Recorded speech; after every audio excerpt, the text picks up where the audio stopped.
are live, but I want to make sure Get it that on CRA also. Okay, Facebook. okay. I am set now. I'm back with drinks. Okay. Okay, there's Josh, that. send to your Joshua Gibbs account. Let's see. Yeah, that's right.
Alright, what's up everybody? Welcome back to another episode of Talking Christianity Apologetics. My name is Josh Gibbs, I'm your host. Today we've got Stephen Avery and Nick Sayers on. We're going to be discussing a number of different topics related to text criticism. Specifically, it's going to be focused around the two big heavyweights, Siniaticus and Vaticanus. Regarding Siniaticus, we're going to spend a lot of time on the theory of the forgery between Simonides and the text that Tischendorf later found, and that's going to be an interesting discussion. So when we follow up on Siniaticus and Vaticanus, we are going to get into a few points to draw out from the James White and Jeff Riddle debate. as well as the Jonathan Sheffield and Bart Erhman debate. So there's going to be a number of different topics that we're going to touch here, but it's going to be good. There's going to be a lot to talk about, so stay with us and we'll be right back. Make sure today that you leave this place knowing that you are saved to the glory of God. Thinks that one I'm going to choose. If you believe that, friends, you don't know the gospel. Is that the wonder of the cross is that no one gets injustice. If you end up under the wrath of God, it is because you've rejected his provision for you and you are justly punished for your sin. To what the scriptures teach. I think the Bible does teach that God desires the salvation of all men, and he has provided for the salvation of all men. And therefore, anyone who ends up under the wrath of God, it is because they have rejected his provision for them, and they are justly punished for their sins. The question that seeks to provide an answer to this question: for whose sins did Jesus die? The extent of the atonement asks the question, for whose sins did Jesus die? There are only two possible answers to that question. Either Jesus died for the sins of some people, or Jesus died for the sins of all people. All right, that's good. So stay with me for just a second. I want to give you an update on what we've got coming down the pipeline. Obviously, today we've got Stephen Avery and Nick Sayers talking about the critical text only position, specifically dealing with the forgery of Siniaticus, the alleged forgery. We're going to talk about Vaticanus as well, the two big heavyweights for the critical text position. And but next week, whoops, where did that go? Give me just a second. Next week we've got Keith Piper and Stacy Turbeville coming online to discuss. They're actually going to have a debate between the Trinity and oneness position, so that should be an interesting debate. Keith Piper is from Australia and Stacy is from the United States, so that's going to be a good debate. But if you didn't get a chance to last week, I'd encourage you to go check out the conversation that I had with Brian Wagner regarding Calvinism and whether or not it is fatalism. And after we discussed what fatalism is and how it broke down and was related to Calvinism, we discussed foreknowledge and how that's related to kind of understanding the relationship of free will and time and God. So go check that out if you have not seen that yet. In January, I'm going to have Brian Abishano on, and we're going to discuss Romans 9 and election, and then 1 John 5:1 and pre-faith regeneration, where he's written extensively on the grammatical structure of 1 John 5:1, showing that pre-faith regeneration just does not grammatically work in the Bible. So that's going to be a good discussion to have as well. And then after that, it is going to be Will Duffy, who is an open theist, and R.T. Mullins, who is a Christian philosopher who is not an open theist. We're going to be discussing the book that R.T. Mullins wrote called The End of the Timeless God, and how that's related to the incarnation and foreknowledge. So really this breaks down a lot of the conversation of time and God, the incarnation, the divinity of Christ, and the humanity of Christ joined together in one person, and how all of this relates back to the immutability of God, aseity of God, the impassibility of God, these sorts of connections that we draw towards what we would say defines attributes of who God is. So that's going to be a really good and interesting conversation to join if you get a chance for that. And then finally, there's a debate that we're still working on between Dr. Edward Dalcour, Trinitarian, versus Dr. Dale Tuggy, Unitarian. We're still shooting for January 23rd. We're working on ironing out the details on making sure that this can happen. But stay tuned for that as well. And also, I want to let you guys know that today, as the conversation goes along, I want you to be able to call in at any time throughout the live stream, and you can just have a conversation with Stephen and Nick about anything that we bring up. But let me get them on, and we'll go through introductions and just kind of dive into this thing. But you can see in the center is going to be Stephen Avery, and then on the right is Nick Sayers.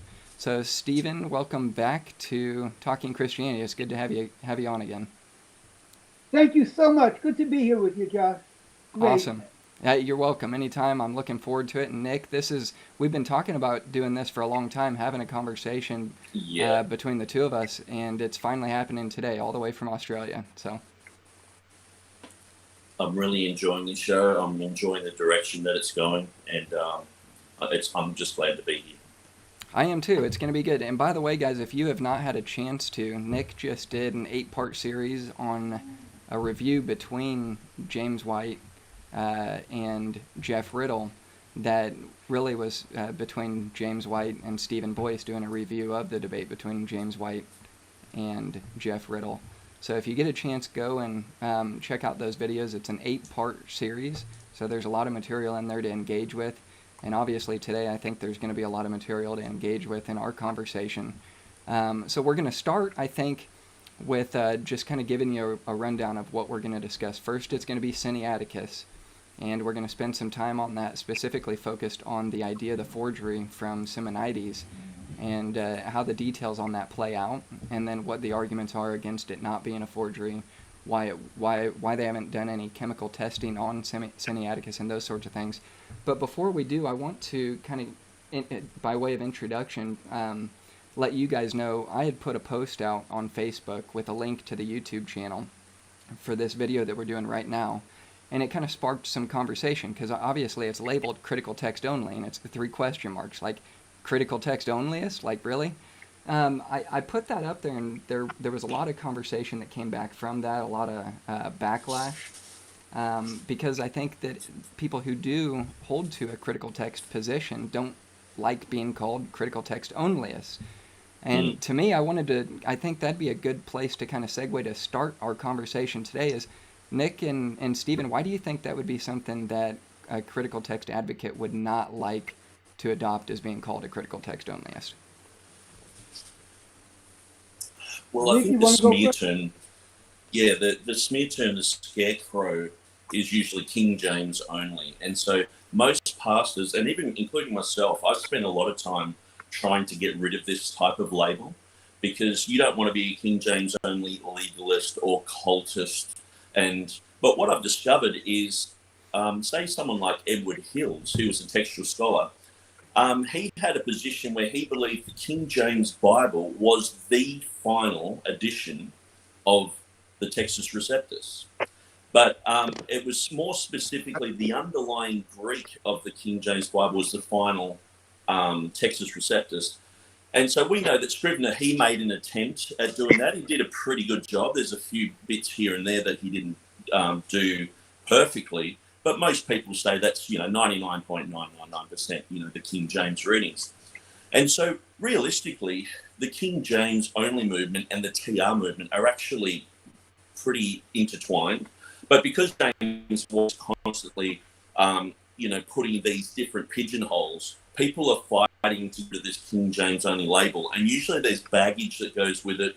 You might get associated with Stephen Anderson or people who you mightn't agree with, like Peter Ruckman.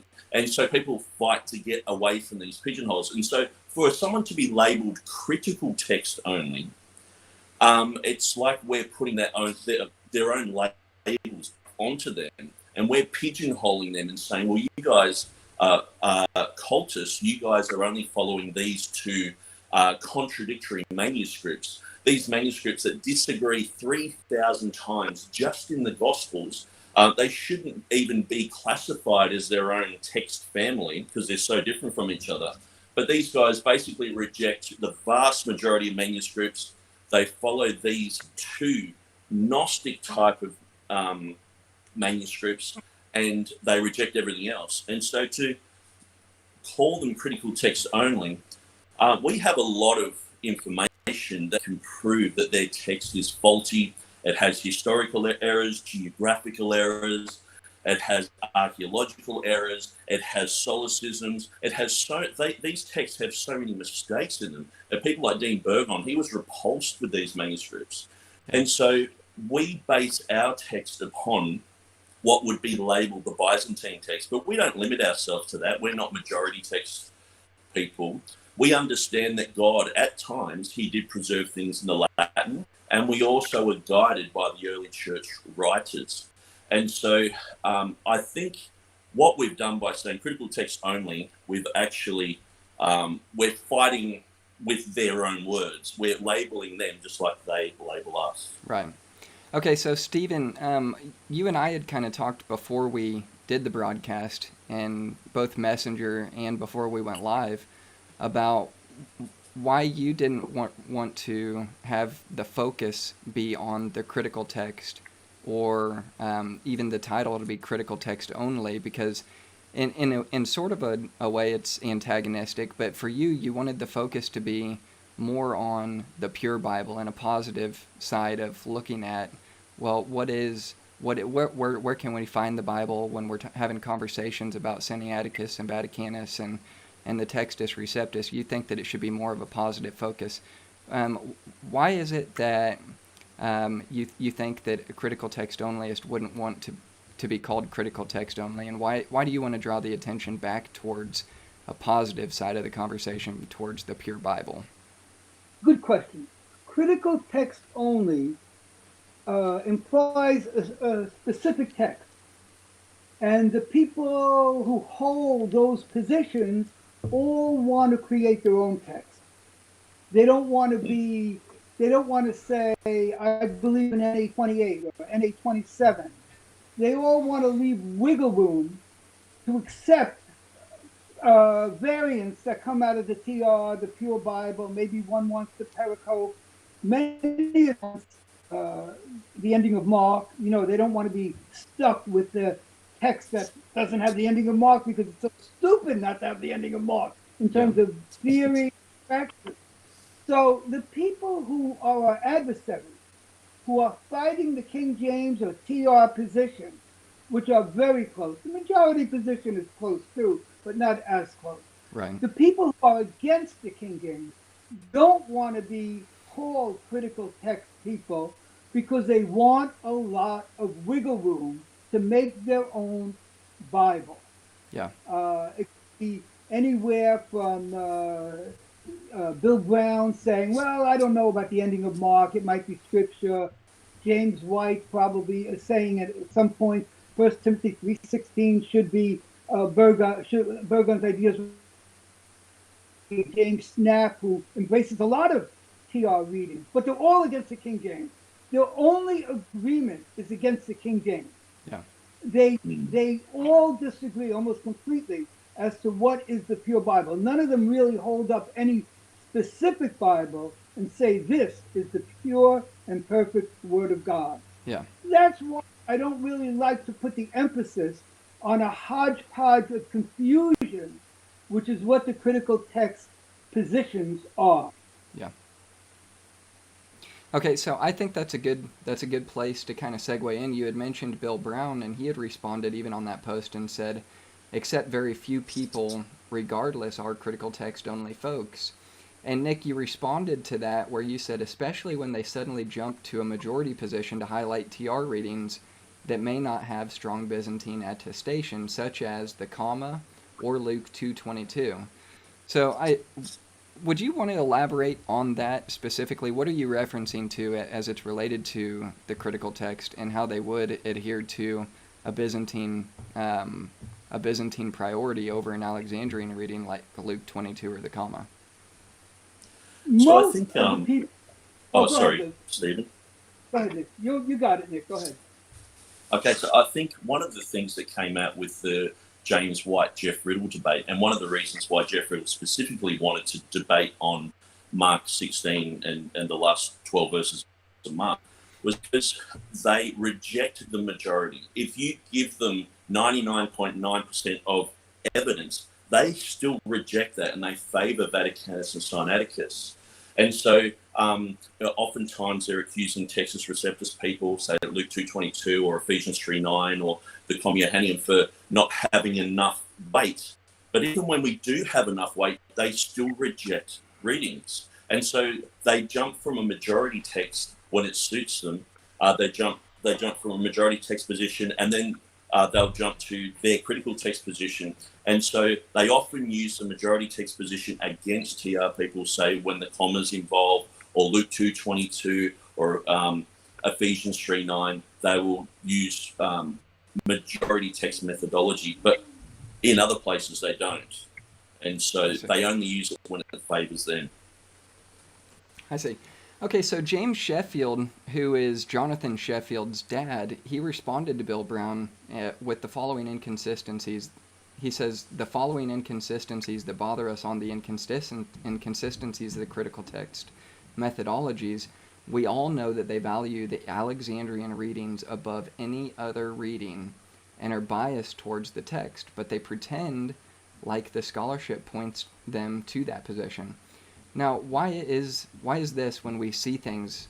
Why is it when we see things like this? Is that actually true? Because it seems like the critical text advocate is pointing towards the idea that scholarship shows that the manuscripts are pointing them to hold this position, when in reality, it seems like to me and to TR advocates or even to Byzantine majority advocates that that's not the case, that there really is a bias against TR readings or Byzantine majority readings with an Alexandrian priority. So why do you guys think that is? Stephen, I'll turn to you first on this one. He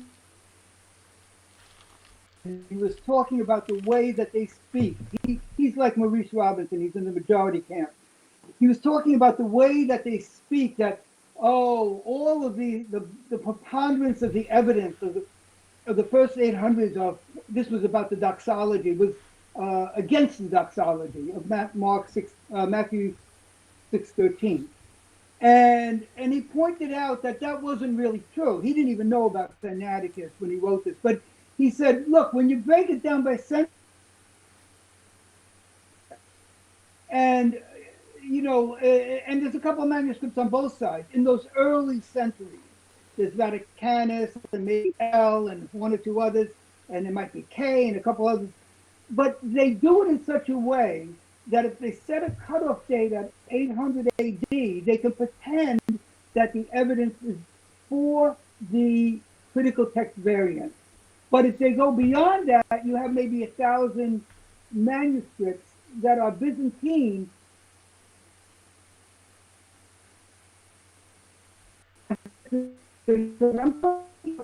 Variants, like the ending of Mark, where the Byzantine 99% reading is rejected by the critical text based on just a couple of manuscripts often. It's actually totally absurd in most cases. Mark 141 is another one, and there's so many of them. Yeah. And the critical text is built on that absurdity. It really was originally a Vaticanus primacy text. That's what it was. Siniaticus, Vaticanus was the Batman, but it needed a Robin. Because by one text, they couldn't really defend variants. So along came Siniaticus, and on most of the major variants, Siniaticus gave Vaticanus the support. So it was the Robin. So Batman and Robin was the thesis behind Hortian trickery, shenanigans, those two manuscripts. And now I'm not sure if I'm exactly answering your question, but I just want to finish it up. What you have is that in those hundreds of variants is so thin as to be absurdity. And they had to turn textual theories upside down to try to support it. I'll stop at that. I see how close I got to your question. No, that's good. That's a good place to stop there. And for whatever reason, the audio is cutting out. It's a little choppy. I'll get a little closer. I'll get a little closer when I speak. That's fine. Okay, and Nick, how would you respond to that? Do you think that there is an Alexandrian priority, in as opposed to, hey, this is where the evidence has taken us? Absolutely, and even Alexandrian type texts, they've put these two manuscripts, Vaticanus and Siniaticus, which are so different from each other, that if you look at Codex Beza, they pretty much reject that and say it's corrupt, and we do as well. But we look at these other two, and we believe that these are just as bad, but these guys tend to put them in the same family. But then they'll turn around and they'll nitpick through the Textus Receptus and they'll accuse text receptors people of being inconsistent and not having a proper methodology. I mean, when you look at the methodologies that they use for these two texts, if you look from Griesbach through to Lockman, through Tregella, through to the Westcott and Hort theory, that changed through that era. And then the Westcott and Hort theory was rejected with the findings of the papyri. And so then it went through Nestle, and then it came to the Nestle-Aland group, who again changed the methodology. They invited the Roman Catholics in with Carlo Martini. And then now we're being told, they got the Nestle-Aland 28th edition, but now we're being told that we can jump to the Tyndale House edition, which is different as well, and they've used a different methodology. But apparently all that's going to be redundant when the CBGM methodology is being used. And so these guys are all over the place. And every 20, 30 years, there's a methodology that's changing. And so, but what I find is it keeps these guys in a job. They aren't able to get a conclusive critical text. So I guess what Stephen's saying is absolutely correct. To say critical text only, which critical text? Is it Tyndale House? Is it the SIL text? Is it the Nestle-Aland 28th edition? Is it, should we wait for the CBGM? And these scholars, they can't get it together. Yeah. They can't produce a text. They've had so much time to produce a text, they haven't been able to. And so I guess labeling people critical text only when their text is so fluid is probably not the best definition. Right. Okay, so I think here's one place that James Sheffield actually piggybacked off of exactly what you and Stephen are saying here. And he says specifically, one example why people would have problems with reasoned eclecticism is in 1 John 5:7. He says it's found in a majority of the Latin, but not the Greek, so out it goes. He says goodwill towards men, the doxology in Matthew, without a cause. God manifest in the flesh are a majority in the Greek, but not in the Latin, so out they go. The PA in Mark 16:9-20 are a majority in both the Greek and the Latin, so out they go. Even the not yet found in the two earliest, P66 and P75 in John 7:8, some throw that out. If as an Orthodox Christian you don't see a problem, what would you see as a problem? He says, Jim, the 39 articles of the religion, all the books of the New Testament, as they are commonly received, we do receive and count them as canonical. The church would be a witness and a keeper to the Holy Writ. And I think that is that's a good thing to point out, because the methodology seems to be inconsistent. Is what James is pointing out. He's saying it's not a consistent methodology on what you decide is and isn't supposed to be in the text or original. But Nick, something that you just brought up, is it the UBS? Is it the Nestle-Aland 28th edition? Is it going to be the 29th? Is the CBGM going to be what makes the decision for us on what is the initial text? And what I've found is critical text advocates will bring up to us is kind of the same argument as which TR is it? Is it the 30th edition of the TR, the 5th edition, the 7th? Which one is it? And how did we come to a settled position where they never have come to a settled position and don't seem to be coming to a settled position anytime soon? Nick, I'd like to go to you first, and then I'll get your take on that, Stephen, after Nick. Yeah, absolutely. I mean, they tend to say, which TR? They like to separate things. So even when we're talking about the King James translators, they'll say, oh, well, this group had a different reading to this other group and they disagree with the other. And they try to get all the evidence that we have and just split it into different areas. And they'll make up that there's, 5 different endings of Mark instead of just a long ending and a short ending. They try to pit these things against each other and just to create confusion. But at the end of the day, these guys had the Westcott and Hort theory to totally reject the Byzantine text, because these guys created their text to get rid of the Byzantine readings. And so they've been disproven clearly by Harry Sturz. So Harry Sturz, and we'll probably talk a little bit more about that when we get into Erhman. Harry Sturz has proven that there's about 150 Byzantine readings in the papyri. And so that totally discredits Westcott and Hort. And so instead of going, well, we were wrong, they've already opened the door to an anti-TR movement, so they've just run with it. And they've adopted Roman Catholics into this. And so they just have a mishmash of a whole bunch of stuff, and they never really come to a definitive text. And so if you have a fluid text, you don't have a Bible. I mean, the Bible talks specifically about words. Jesus said, heaven and earth will pass away, but my words shall by no means pass away. Not just, my doctrines and my teachings will be available to every generation, or the cardinal teachings will be available. Where is that coming from? And who decides what's a cardinal teaching or not? Who decides what's important or not? Would you trust Metzger? Would you trust Martini? Would you trust Westcott and Hort? Or the Unitarians who were on the Westcott and Hort Translation Committee, like George Vance Smith? He was a Unitarian. And he actually wrote a book saying that doctrine is changed and favourable to Unitarianism because of the Westcott and Hort text.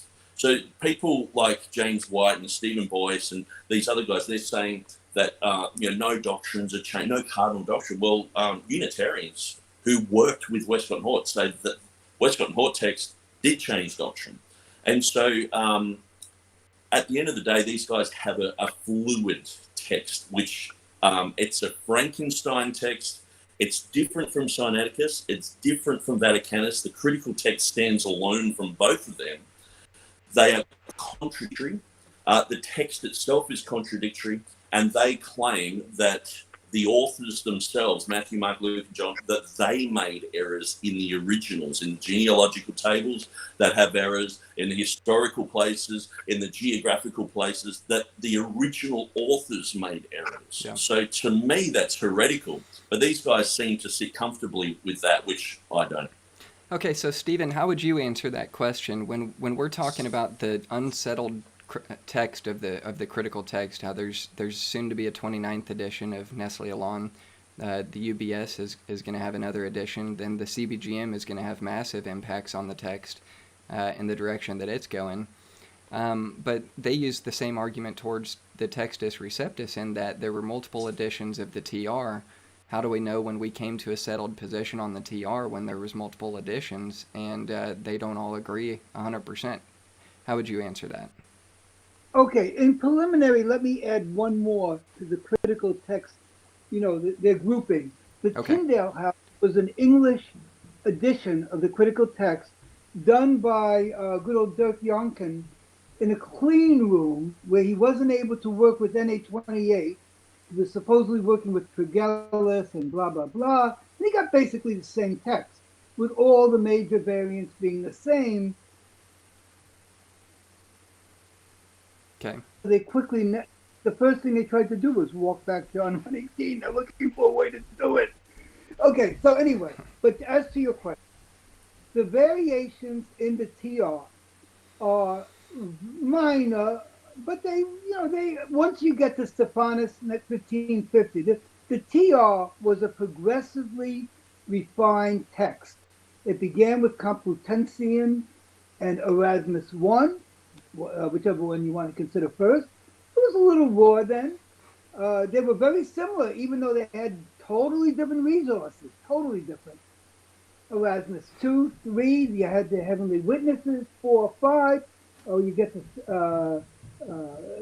things like, they all had Acts 8:37. Then you go to Stephanus, and they were pretty cleaned up a little bit.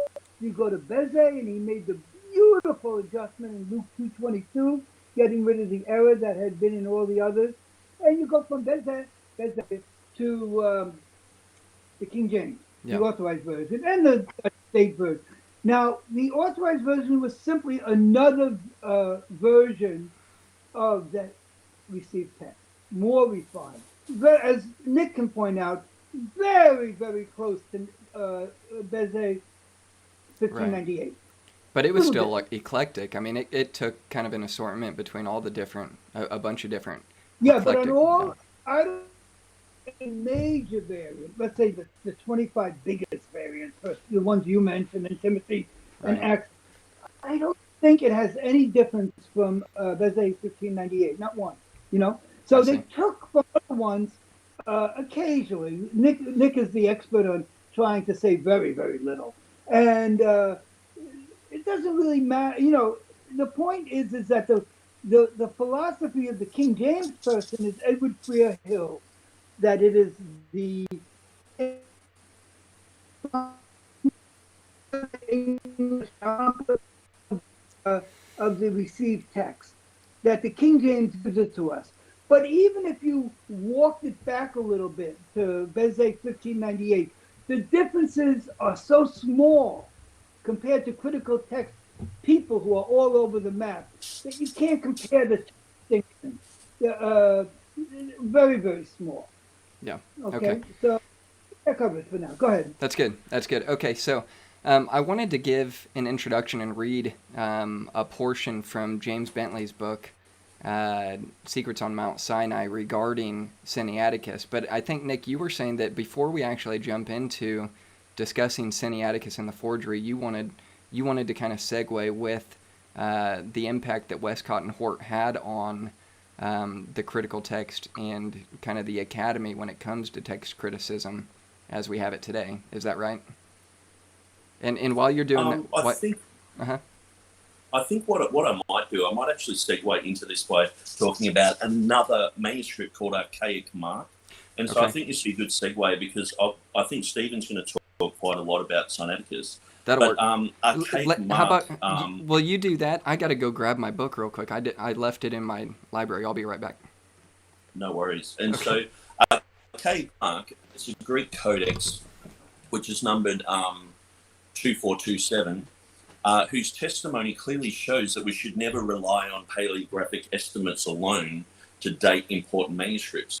It also gives a credible reason why biblical manuscripts that claim to be the oldest and best, B and Aleph, they need to be scientifically tested using the technologies that we have available to us today. So over the past 90 years, Archaic Mark was claimed by many critical text scholars to be a leading representative of the Alexandrian text type. So there was a guy called Ernest Cadman Colwell, and he claimed that it had an extraordinary degree of correspondence with Codex Vaticanus, and it preserved a primitive text of the Gospel of Mark. And so it was also seen by T.C. Skeet. And so at that time, the dating of Archaic Mark had been based purely on paleographic estimates, just like Vaticanus and Siniaticus. And even Kurt Aland, he put this in category number 1. So this is the critical text highest category of witnesses for the original autographs. And so he published books many times referencing this. Every third page, it seems, on one of his books has Archaic Mark in the footnotes.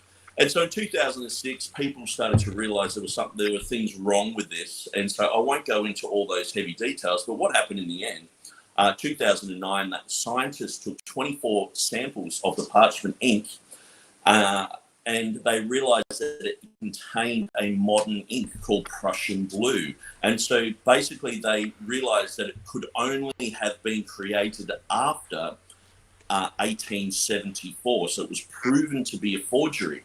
And so the animal hides, they proved that the animals were killed between 1485 and 1631. So Archaic Mark was a forgery. It was discovered by Stephen Carlson that the modern edition was copied by an 1860 Greek, printed Greek New Testament by Philip Buttman. So here we have an example in modern times of a manuscript deceiving people and driving them into certain ways of thinking that Vaticanus has been preserved in a Byzantine manuscript and all this, but it's proven to be a fake. And so we are pushing for the scientific community to test Vaticanus and Siniaticus. I don't think there's anything wrong with that. I don't think that we are tinfoil hat people for asking for that, especially when we have examples like Archaic Mark. No, that's a good point. I think that understanding that there are actually forgeries that have been known and forgeries that have been discovered, that could be something that might be worthwhile. Which I know that they had started to implement the chemical test on Siniaticus at one point, and then halted that, which I know that we're going to get into it. And we've got questions that are still coming in, and I know people are trying to call in too. So if you want to call in with a question, you can call in anytime throughout the broadcast as we go today. The number should be up on the top of the screen, 816-866-0025. I would probably call in before I try to join the video stream, just because my computer doesn't do as well with 4 people on the video stream as it should. So, which I'm working on that. I need to get some hardware updates on my computer so that it's able to perform the way that I need it to. But to transition into Siniaticus, Stephen, you've got something that you want to say, and then I want to read from James Bentley after we touch on what you've got here. So, I want to add 2 things to what Nick said. The circularity. Why was that 2427 made into a Category 1 manuscript? Meaning extremely important. Only one reason: because not because it was some beautiful ancient manuscript, not because people felt some wonderful buzz, simply because it was close to Vaticanus. So they made it into a category. The whole system is a circular joke, really, to put it bluntly. It makes no sense. Okay, and the other thing I wanted to go, if you let me go quickly into the testing thing, I just want to lay that out there. It's quick. yeah, Siniaticus has never been tested. Let me do this for 1 minute just to get it out there. yeah, you got it. Siniaticus is okay. Thanks. Siniaticus has never been tested for chemical, and there's lots of non-invasive tests of parchment and ink, like they don't know it. They had done the DSS, and they were all. Hey, Stephen, can you say that again real quick? The last thing that I heard was they have lots of non-invasive tests that they can do. I didn't hear what you said after that. Okay, on parchment and ink, they have tons of tests. They did them on the Dead Sea Scroll. The main group that did them was out of Berlin, named BAM, B-A-M, that's the initials. Dr. Ira Rubin, she's a lady named Ira, and they did all set in 2015 to do testing on Siniaticus. Yeah. I met Ira Rubin the year before in 2014. That's why I knew about it. And now I recently found out, she was on a Zoom, they even showed up on the day to do the testing, and it was pulled out from under them. No testing, sorry, you got to go. And they don't want, if they did chemical testing on the ink, I have some places where I show the inks, would be up in about a day, okay? So I think they realize that you're not likely to see either library. The Brits are more likely do any testing of parchment and ink because they're afraid of the results. They have a good sense what the results would be. Go ahead. That's interesting. Okay, so now regarding kind of why this would be a big deal if the results did come back that it was a forgery, that it was a late manuscript, maybe the ink didn't line up to that time period, maybe the paper didn't line up to that time period. There's some inconsistency to show that this is a late manuscript. James Bentley writes this, and he's neutral regarding Siniaticus. He's a historian that's writing out the facts on this. And in his book, you should be able to see this, Secrets of Mount Sinai. On page 23, this is the concluding remarks on his introduction regarding this manuscript. He says, Codex Siniaticus is supreme among biblical manuscripts, the oldest surviving Bible in the world, containing the complete New Testament, and an unparalleled witness to the text of the Old Testament.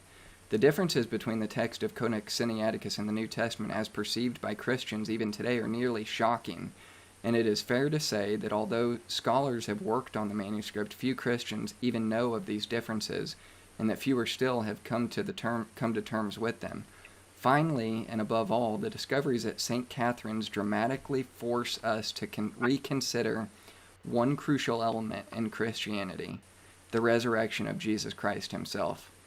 And to me, those words are so powerful. He's putting the emphasis not on how historical this find is, not on how accurate this manuscript is, not on all the fine points that academia puts on how this is such a weighty manuscript, but he places the emphasis on the resurrection of Jesus Christ himself, that this is something that Christianity is going to have to reconsider if we are to take this manuscript as seriously as academia expects us to.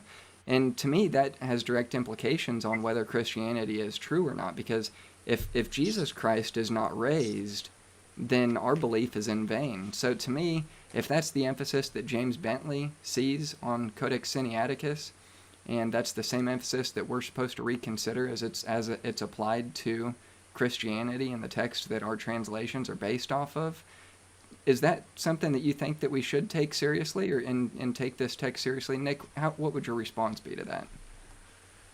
Well, I think there's so many doctrines that are changed by adopting the critical text. And this is one of the reasons why every time the critical text guys get together, they constantly emphasize that no doctrine has been changed. But like I said earlier, George Van Smith, he wrote a book, and George Van Smith was working with Westcott and Hort. He was a Unitarian. He didn't believe the Trinity, didn't believe the Father, Son, and the Holy Spirit. He believed Jesus was a created being. And so he was a heretic. And so he was pushing to have Unitarian scriptures highlighted, in a sense where if you could mutilate a verse by using Vaticanus or Siniaticus, he was all for that. And he wrote a book basically saying that doctrine had been changed. And so, I mean, Jack Mormon has written a book with 356 doctrinal passages that have been changed or weakened. See, sometimes it's not even so much that a doctrine has been totally eliminated. So this is one of the things that people will say, well, you know, it might, the verses might be omitted there, but they're elsewhere. They're in the other Gospels or whatever. And like Jack Mormon said in one of his debates, he said, you can fly a plane that has 3 engines. You can fly just with 1 engine, but wouldn't you prefer to fly with 3? And so this is one of the things where sometimes doctrines are just weakened. There are doctrines, though, that are almost totally mutilated. Like if you try to do a doctrine, say, a study on the doctrine of fasting in the New Testament, and look at, not just get your concordance and look at fasting, but look at all the places where that even hint to fasting, you'll see if you do it the NIV, ESV, you'll come to a totally different conclusion than the King James. Jesus lied. He said, I'm not going up to the feast. But in the King James, he says, I'm not going up yet. Yeah. And so it makes Jesus a liar. You know, Jesus got angry. And so it's clear that in the Bible, he was angry with the Pharisees and the scribes. But in Matthew, if you read the modern versions, it says if you get angry, you're in danger of the judgment. And so, you know, this changes doctrine. And these are only a few tiny little examples. I mean, we ourselves know the Jehovah's Witness Bible says, in the beginning was the Word was with God, and the Word was a God. That tiny little thing, and the capitalization of G being made a small g, those tiny little changes totally discredit that Bible and make that Bible, you know, something you want to throw in the bin. But I believe that most Christians are totally unaware of the weight of these changes. In the National Alien text, there's 8,000 changes from the Textus Receptus. There's 2,900 less Greek words. That's a lot of words. And so if we know that just simply saying the word was a God can make most Christians physically shudder and cringe about that, well, we should be careful about when it says in 1 Timothy chapter 3, verse 16, God was manifest in the flesh. That's a beautiful verse. But it says, who appeared in a body. It creates a solecism. It has a predicate without a subject. It makes no sense because we all appeared in a body. Why is that a mystery of godliness? We all appeared in a body. It doesn't make any sense. It creates grammatical blunders. And so the critical text actually creates hundreds and hundreds of issues doctrinally in the Bible, as Jack Mormon's clearly pointed out. Okay. Now, I think that's a good place to kind of transition from the impact that Siniaticus has had in the discovery of Siniaticus to kind of the beginnings of text criticism as we know it under the influence of Westcott and Hort. And I think that may be a good place to transition into discussing whether or not Siniaticus is a forgery. I know that's something that we need to spend some time on, and we're going to spend some time on. But do you think that it's important to discuss the impact that Westcott and Hort have had on the Critical Text Academy today? Before Go ahead, Westcott Steve. and Hort, I'll take this for a minute, okay? I'm leaning over because I want to be close to my mic. I'm sorry about my shirt being in the You're picture. fine. Before Westcott and Hort, there had been about 100-year attempt.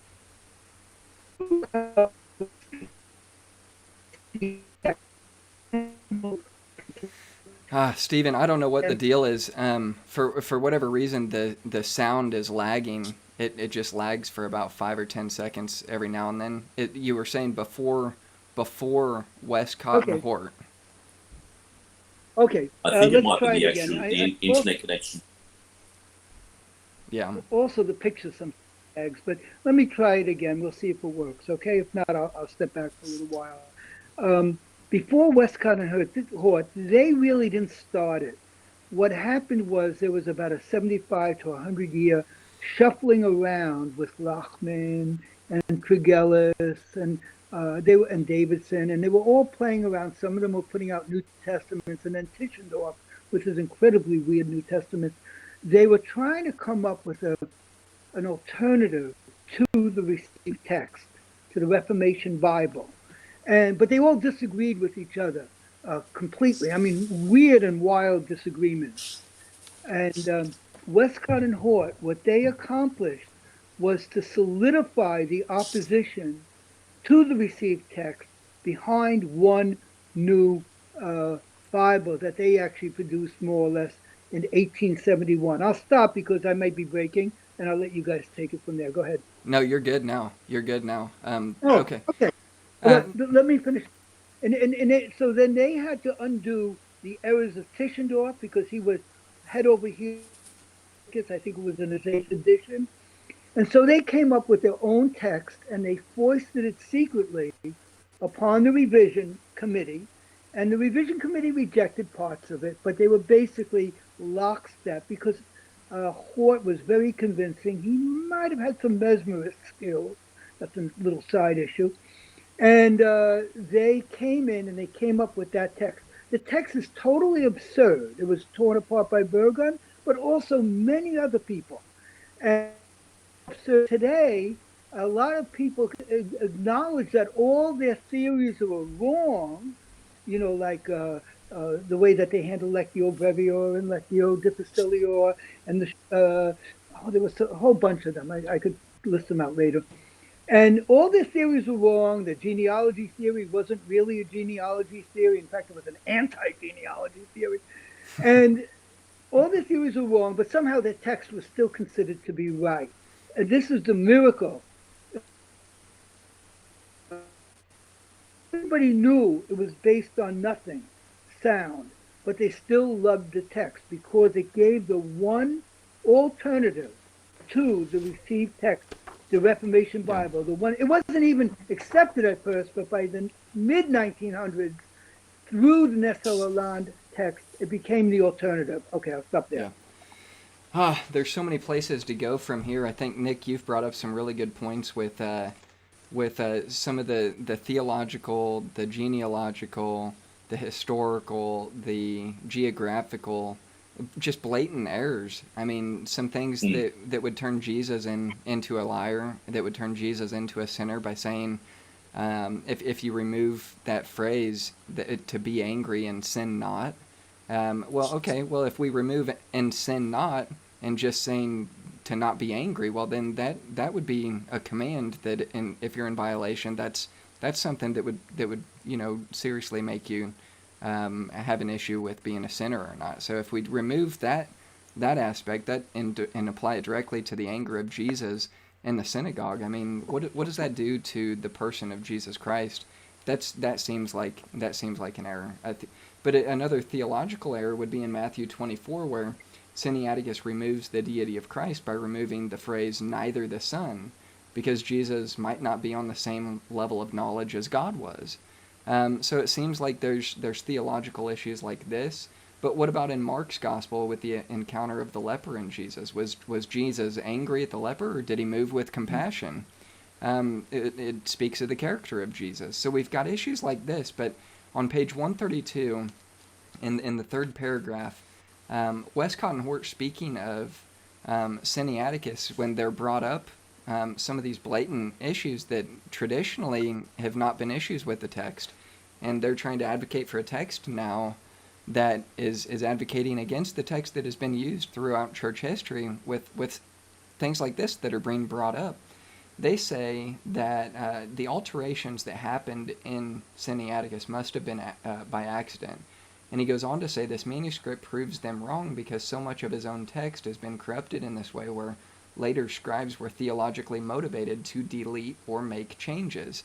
And you can see that because there's multiple scribes who have obviously touched Siniaticus, and that's something that seems to be brought up.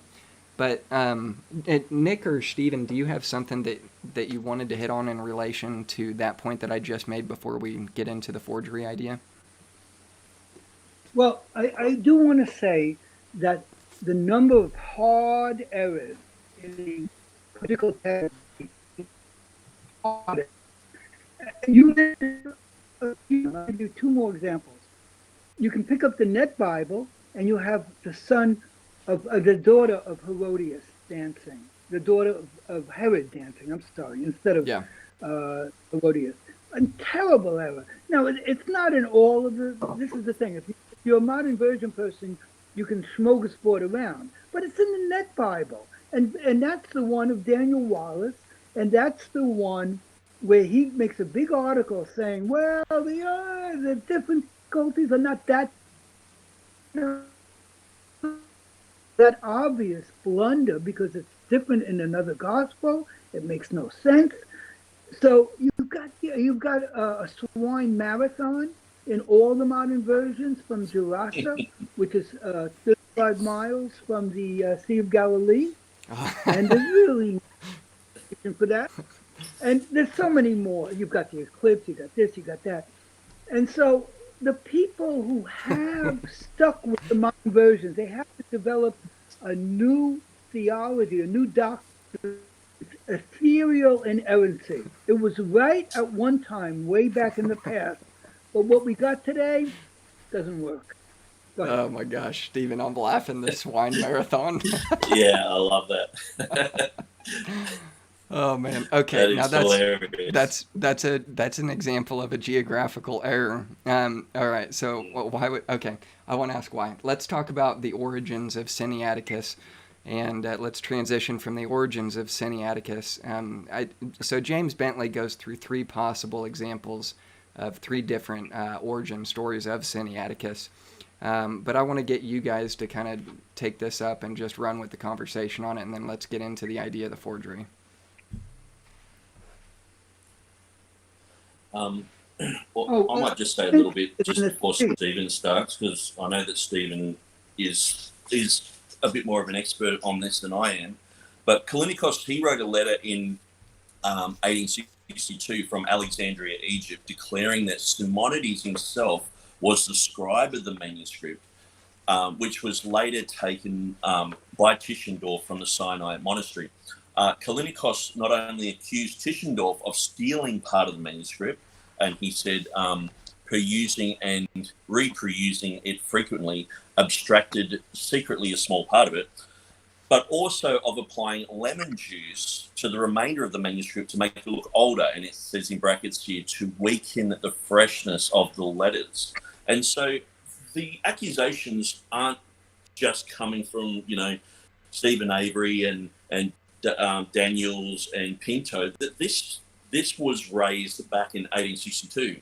And so I think, a lot of the time, critical text guys are trying to make out that this is a tinfoil hat sort of thing. Elijah Hickson and other people have written against it. But this was a clear concern back in these days. And there was a lot of information put in the Guardian newspaper about these claims of Siniaticus and Callinicos. Okay, Stephen, you had something that you wanted to say about the origins of Siniaticus. Well, I was curious about the three that Bentley gave. I don't Yeah. if you want to go. Okay, yeah, let me pull that up real quick. I'm going to get the camera back to me and see if I can add me in here. I'll get the three of us on the screen. So in page 119 and 120 on Secrets of Mount Sinai, Bentley gives one example that the origin could have been from Caesarea itself. And the reason why he says that is in Acts chapter 8, verse 5, all other biblical manuscripts tell us that Philip went down to Samaria. Well, the scribe in Codex Siniaticus, for no good reason at all, wrote that he went down to Caesarea. And then again in Matthew 13, verse 54, and all other manuscripts says that Jesus went to his own town. Well, the scribe of Codex Siniaticus wrote that he went to Antipatris. Antipatris is a town 30 miles south of Caesarea. Then you've got the second one. So you've got the origin of either being Antipatris or Caesarea. But the third one, and seems to be the most likely to me, it seems to be what Dean Bergen has agreed with. He thinks this would be the origin story of Siniaticus. That in the year 331, Constantine ordered Eusebius of Caesarea to arrange for the production of 50 manuscripts of the Bible, written legibly on fine parchment by professional scribes. Eusebius, who ran a scriptorium at Constantinople, responded with alacrity to his move by the emperor to preserve and spread the scriptures. It's been suggested that both Siniaticus and Vaticanus are two of the codices produced by him on the emperor's orders. Indeed, Tischendorf believed that one of the scribes of Codex Siniaticus also worked on Vaticanus. So, either way, I think this is probably the most plausible, in my opinion, of the origin of both Vaticanus and Siniaticus.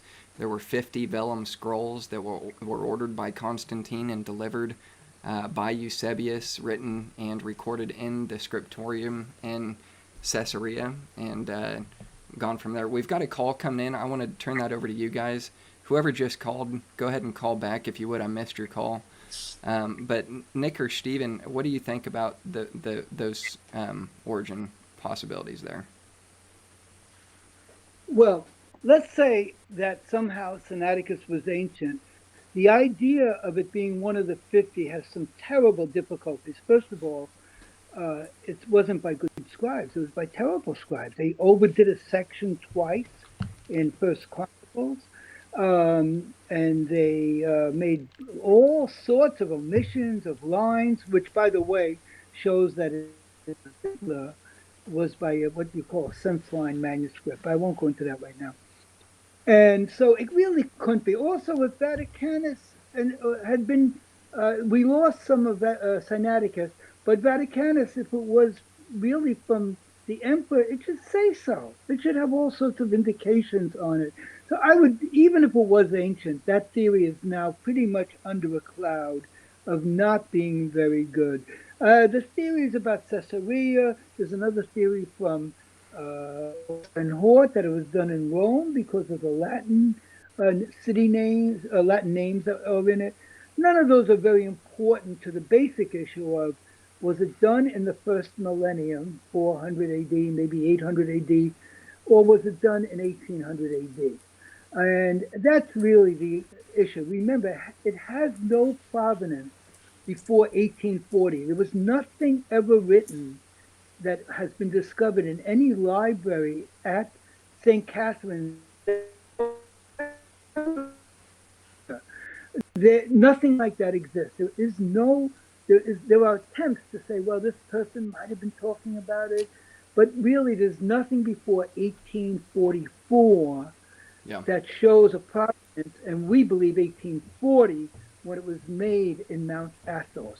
I'll stop right there. Go ahead. Now, there's a lot more to be said on that. I want to get into the origin story of Mount Athos and talk about that before. But before we do, I wanted to quote from Bergen in his book on the traditional text of the Holy Gospels on page 33. He says, both of these manuscripts, speaking of Vaticanus and Siniaticus, they have originistic school, adopting heretical teaching, lectionary practice, and regular editing, of which no manuscript could have contracted in the first ages of the Church. He goes on to say that we possess today manuscripts which predate these oldest and best manuscripts held up in scholarship today. This would be the various versions, the Peshitta, the Old Latin versions, the Bohairic, the Thebaic, and the Gothic contemporary with those two uncials. And then on pages 118 and 119, he explains why he believes these texts are corrupt, where they originated from, who created them, and how they ended up where they were not only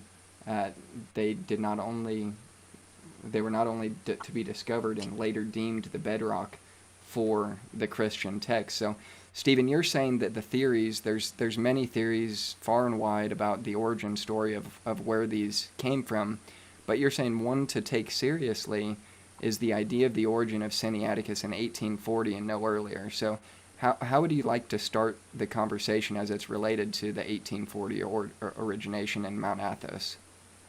Well, first, I want to point out that Erhman, for all of his wonderful insight, and he did see Vaticanus, he never saw Siniaticus, as far as we know.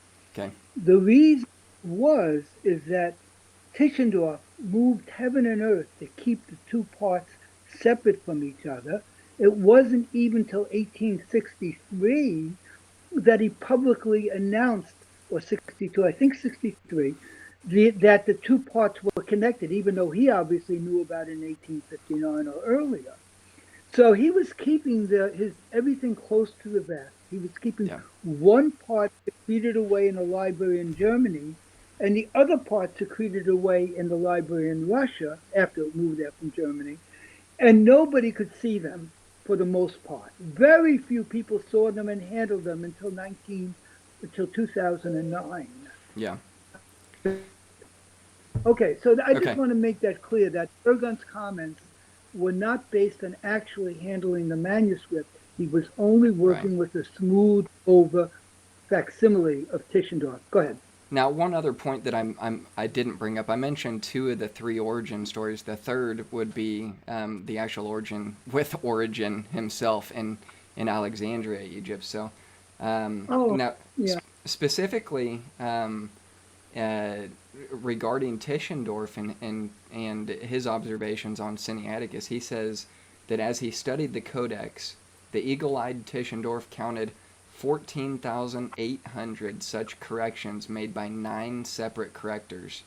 And if you continue reading, where was I going with that? Oh, that would be the third origin story, was with Origen in Alexandria, Egypt, but specifically with Tischendorf, he noted 9 separate correctors on 14,800 different corrections that would obviously cause some doubt on the credibility regarding Codex Siniaticus. But Nick or Stephen, where did you want to pick up? Nick, did you have anything that you wanted to say to that point? Well, I think these manuscripts differ from each other so much that to even think that they came from the same place or even the same era, you would have to assume that these scholars were just imbeciles. And this is one of the holes in the critical text theory, is that Vaticanus and Siniaticus, that they differ so much from each other.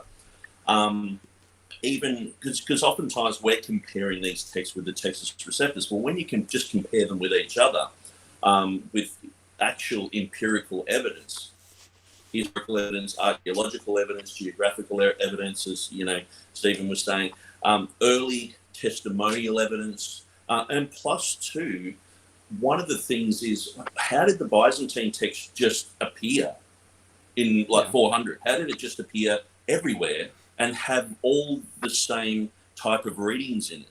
That they don't explain this. And so this is one of the things that's a massive hole in the critical text argument.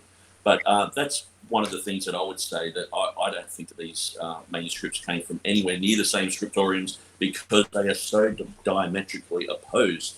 If you look at the Byzantine text, it's cohesive. You can spot certain readings that probably came from certain areas and things like that, because they came from the same scriptorium. If you had something so different in the Byzantine tradition, they would put it in a totally different family category. And so, Yeah. Okay, now regarding some of these corrections and some of these changes, showing that many different scribes had touched the Codex and edited the Codex. one of the points that was made by James Bentley on page 133 says, even more strikingly, because Codex Siniaticus was worked over by correctors long after it was first written, one can actually see this process of alteration for doctrinal reasons at work. Two examples make abundantly clear. In both cases, later correctors have objected to the text as preserved by the Great Codex. The first example concerns Jesus praying on the Mount of Olives, and according to Codex Siniaticus, St. Luke's Gospel records that there appeared unto them an angel from heaven strengthening him, and being in agony he prayed more earnestly, and his sweat became, as it was, great drops of blood falling down upon the ground. This text, with its suggestion that Jesus needed the support of an angel, and that before his arrest and trial he was in agony, is not to be found in the Vatican Codex. So that would be one example of a difference, of the many differences between Vaticanus and Siniaticus, but also the theological motivations that differing scribes would have for changing the text. But Stephen, you had something that you wanted to talk about before we transition to how the origination of Codex Siniaticus on Mount Athos in 1840 would be relevant to the discussion, I think. No, I'll let it go for right now. Keep going. Okay. Okay. Then we can. Okay. Okay, now that's going to take us to, we've talked about the credibility of Siniaticus, we've talked about possible originations of Siniaticus, we've talked about the influences and different scribal hands touching Siniaticus. We haven't shown any pictures. One picture that I'd love to show, if I get the chance, is, Stephen, you had put it up in the Textus Receptus Academy Facebook page of Siniaticus with the different colors, the different page colors, and those sorts of things. I want to get to that, but first I do want to talk about the idea of Codex Siniaticus being originated and created in 1840 under Mount Athos by Simonides, and why is there credibility with that? From the way that I understand it, Mount Athos was one of the most difficult places to have access to on the face of the earth. It was very secure. There's monasteries all over the place out there, and it just seemed like for Simonides to be able to have access to Mount Athos, he would have to have some connections to get him there. So is that a good place for us to start the conversation there? Okay. Let me cover a couple of things. First of all, I don't really call Siniaticus a forgery, because the story of Simonides was that it was a replica edition, and his uncle was the one who guided it. He was more just a scribe on it. He would sort of pad his own activity in it, make it a little bigger than it was 20 years later. But there were about 4 scribes, as we know, who worked on it, or 3 scribes, major ones, I'm sorry. And he was the one who did probably the New Testament and a little bit of the OT. Now, the reason I don't like to call it a forgery was it could well have been done as a replica.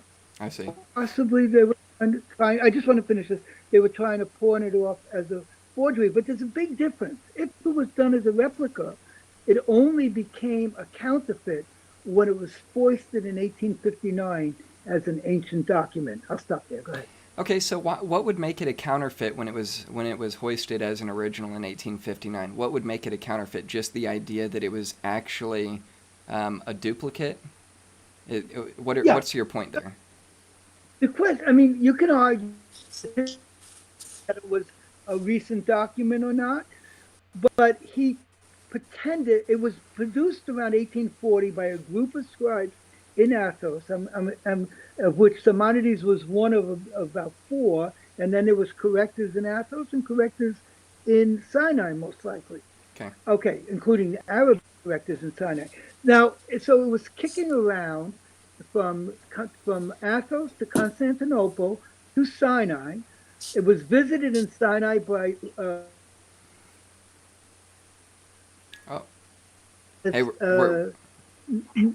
as Nick pointed out, let me take this a couple of points. Callinicos saw things there. He saw everything from Tischendorf's stumbling Greek. He saw the abstraction of 1844, the obvious theft of 1844. He wrote about it. Nobody knew about that. They wrote about the history of this manuscript.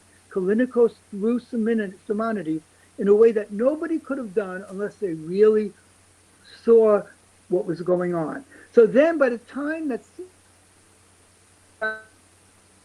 probably surreptitiously brought it to Cairo, went over to the embassy and made a deal and started copying it, the original, his copy, who knows where it is, that's a whole nother story. And when he was doing all that, he was sort of cleaning it up for being presented as this ancient manuscript. He cut things down, and all sorts of things happened. So the point is that, do I know for sure that Tischendorf knew that it wasn't ancient? No. Maybe the story ancient. Anyway, it was modern. The text, if you look at it, you just have a little sense of the condition of the leaves when they get turned like they were yesterday's newspapers.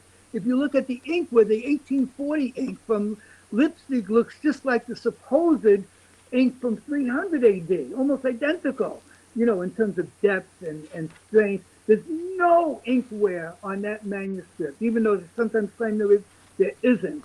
There's no, the one spot that they claim turned out to be an erasure. The manuscript, today it's 180 years old. It was 20 years old at that time. And Tischendorf had to hide the manuscript from everybody and come out with a facsimile edition. At that point, it became a counterfeit. Okay? Yeah, Was it Tischendorf knew counterfeit? I don't know. I can't claim complete knowledge. Go ahead. Okay, so now let's talk about the importance of Calonicos. And if I'm saying his name right, I'm probably not. But Calonicos seems to be a key player in this story because the idea that Simonides was claiming a forgery is supposed to be it was supposed to be payback, because I guess Tischendorf had already debunked a previous forgery that Simonides had done, and he called him out, and he proved in what Tischendorf said were a vicious way of kind of uncovering what he had done to damage the credibility of Simonides, that Simonides wanted to get him back. So Simonides claimed the forgery for his discovery here. So what would Calonicos have?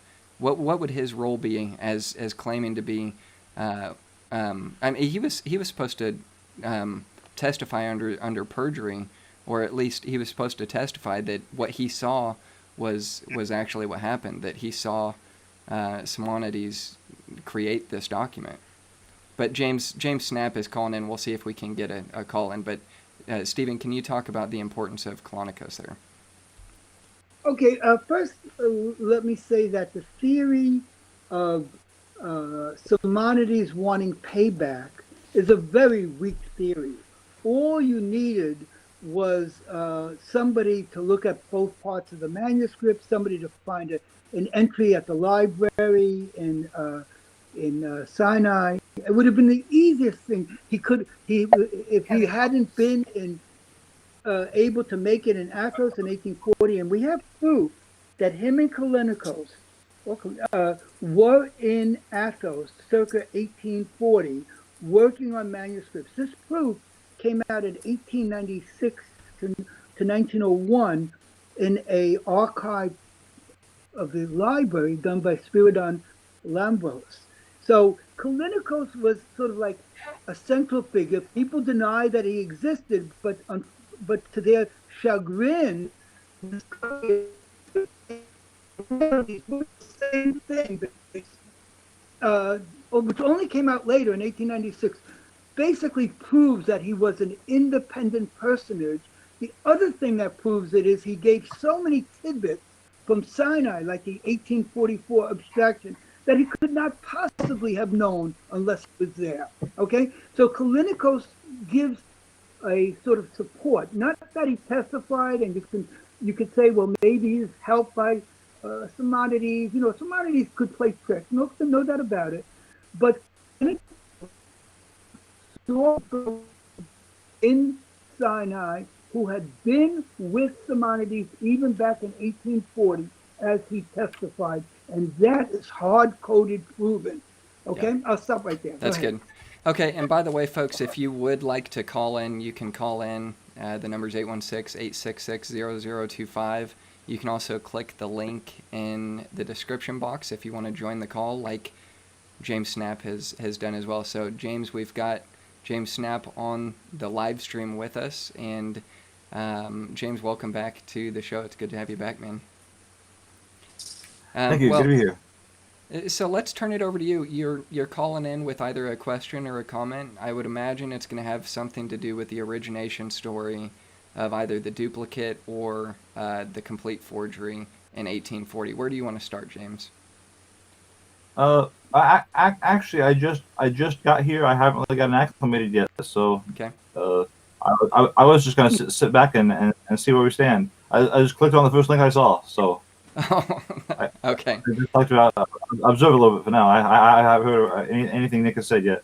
Okay, that'll work. Okay, well, I'm going to go back to where we're at here, and let me see if I can get this. I've got to cut back to us. That's going to take me just a second here. Okay,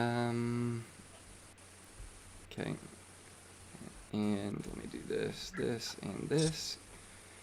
All right, so so far what we've got is different origination stories on Siniaticus. Siniaticus has got one as that it may have been originated in Caesarea. It may have originated in Origen's Hexapla. It may have originated with Eusebius under the order from Constantine for 50 vellum scrolls to be delivered to Constantine, as he had just declared Christianity a legal religion, and this was going to be the text that he wanted to use. So now you're saying, Stephen, the way that I understand it, Calicos was pretty much stapled to the testimony of what Simonides had claimed to have done in 1840 in Mount Athos, with the two of them being present at the location at the same time. Is that kind of the argument that I'm hearing so far? Yeah, the existence of Callinicos was doubted, and there was legitimate questions. There was a lot of back and forth. Callinicos of Sinai, or was he at another place?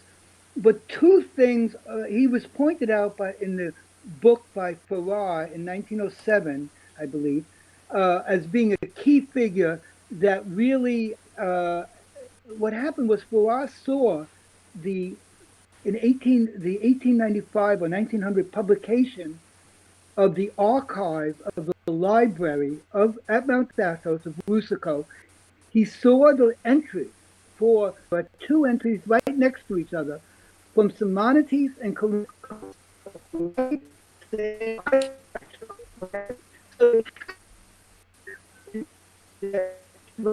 Page about this. I've written it, but I should publish it. They were intrinsically connected. And what happened was Farrar saw that, so he came out with a piece that was very sympathetic in 1907 to the possibility that maybe Simonides had been telling the truth. When the book in 1982 was written by James Keith Elliott, that is everybody's staple of why Simonides could not do it, he did not even know about the Farrar book. He didn't even know about this entry in the library. I asked him, and he responded. Okay, so really, all of his book is under a cloud because he missed the most fundamental information that supported Callinicos. Now, listen, even if that didn't exist, what Callinicos said could not possibly have been said by somebody who wasn't there. So it's a 2 or 3-legged support, but he is a key element of supporting it, not because he worked with Simonides on it, but because he also said things in Sinai that could only have been said by somebody who saw and knew what was going on with Tischendorf. For example, maybe he saw Tischendorf a few times, like he said. Maybe he got some of it secondhand. He knew that Tischendorf had bumbling Greek. He knew that Tischendorf stole the piece in 1844. He said 3 times that he colored it, and we can see it today, despite all the attempts to say otherwise. We can see that coloring today, and that's one of the reasons why Tischendorf kept the 2 parts of the manuscript separate from each other. I'll stop there. Okay, so now one thing that I'd like to point out, you're saying that Clinicos testimony is absolutely key to the whole claim of, and you're not saying that it's a forgery, that it could be a duplicate because you're not sure. You're not sure on what the evidence is pointing towards, whether it is a forgery or whether it is a duplicate of another document. But one thing that a replica. Wait, let me get this straight. A fancy-dancy version that was originally designed to be in the old script, to be given to the Tsar in the hope of getting a printing press from him or other goodies. Right. That was the concept that he put forth. And so that would be a replica. It wasn't a duplicate. Benedict used a variety of sources like the Zosimus Moscow Bible and a Syrian text. So it wasn't a duplicate of any one text. It was designed as a replica version, or maybe they wanted to pretend that it was real. Maybe he didn't have a dedication to the Tsar, in which case it would have been a fake version by Benedict. But Benedict had a lot of integrity, and so it's unlikely that he would have done it, but who knows? Yeah. It's hard to tell. Now, I know that James, you may have, I've got James Snap in the background. What were you saying, Stephen? Go ahead. Okay, so I've got James. I just wanted to emphasize that it's either a replica, not a duplicate, and that it could possibly have been a forgery, but that's not what Simonides said. Okay, go ahead. I see. Okay, now tell me about the significance of the dates of the ancient manuscripts that were numbered in St. Catherine's Monastery between 1840 and 1844, I believe, where, from the way that I understand it, there was one less ancient manuscript between 1840 and 1844 that would account for the addition of Codex Siniaticus between those 4 years. I don't make a big thing out of that. It's whether there was 3 or 4 manuscripts. It's an interesting argument. It's not really a probative argument. David Daniels, who does incredibly good work, he gives that more emphasis than I did. He gave it a couple of pages in one of his books. You know, it's too easy for somebody to consider a manuscript differently. So I don't emphasize that 3 or 4 Bibles in. I see. Okay, now tell me about, and James, if you have anything, I've got you on the video in the background. I don't have you on the live stream right now. If you wanted to chime in, just like give me a hand signal and I'll get you in there.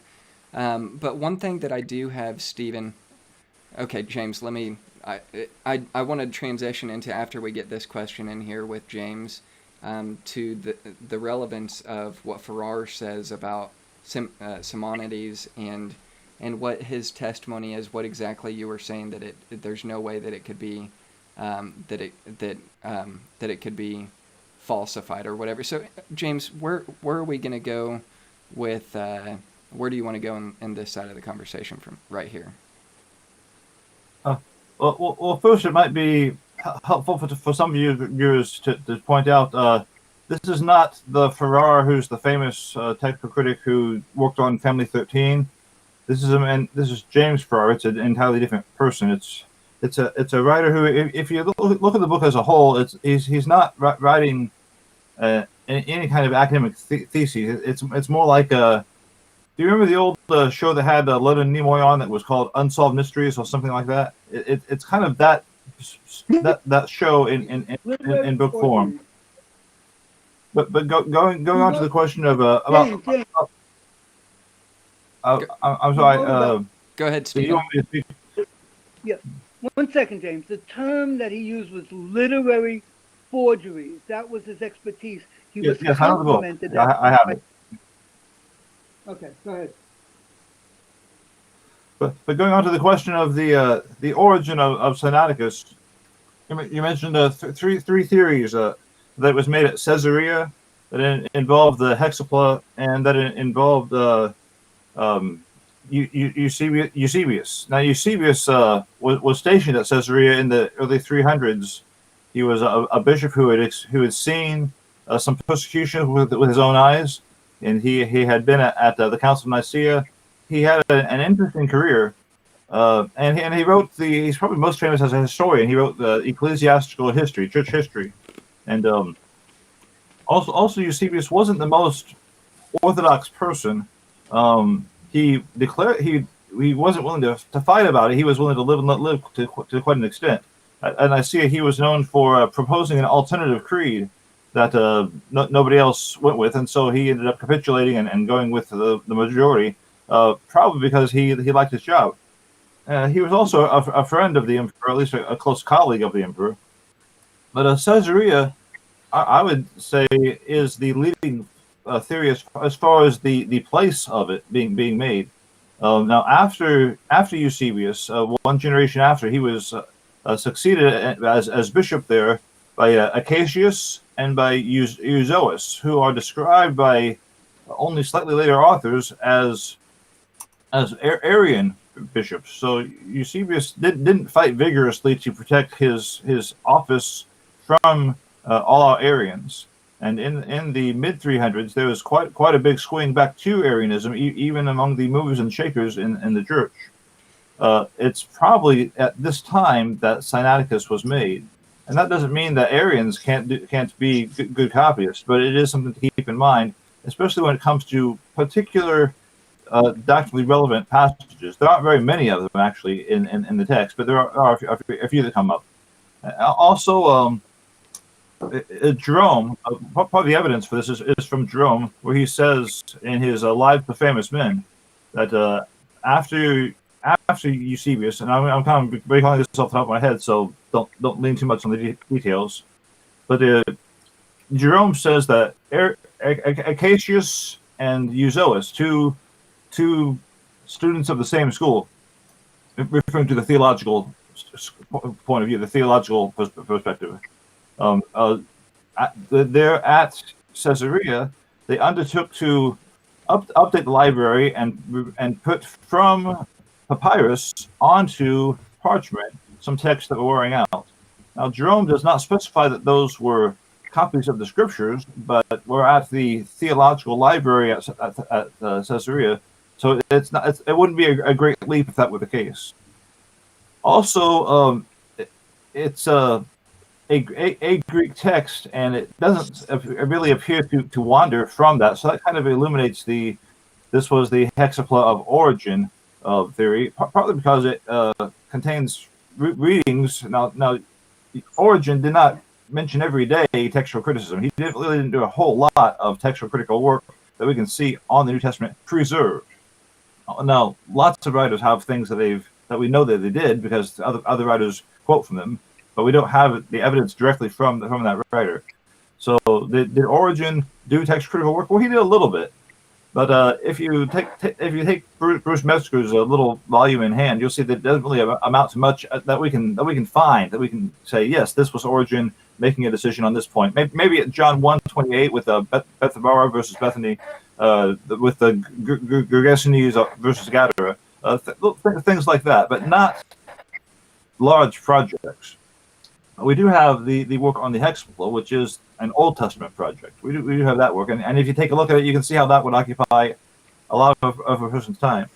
But it's probably with his later successors, that's probably more likely where we see Siniaticus being made at that particular time. Part of the reason for that is because if you look at Siniaticus in what's called the Caesarean canons, the way they would cross-reference the text of the Gospels, Eusebius produced those, and it's quite a detailed project. But some of the things that Eusebius advocated, both in his writings and in that cross-reference model, the readings that are implied to be supported in those cross-references, we don't see them actually get supported in the text of both Vaticanus and Siniaticus. Hey, James.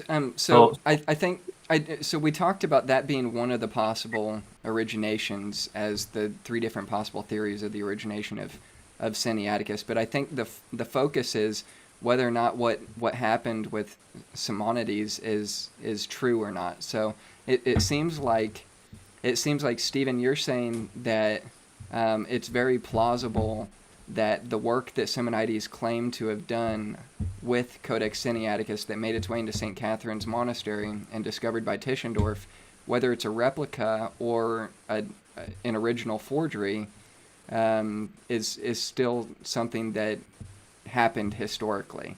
and that the codex that was found in St. Catherine's Monastery is the work of Simonides. Is that correct?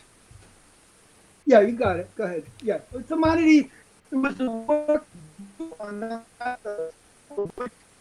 Simonides, the young contributor who probably did the whole New Testament and a little bit more. He did not really do the textual work for it, because that would have been done by Benedict. I just want to make that clear. I see.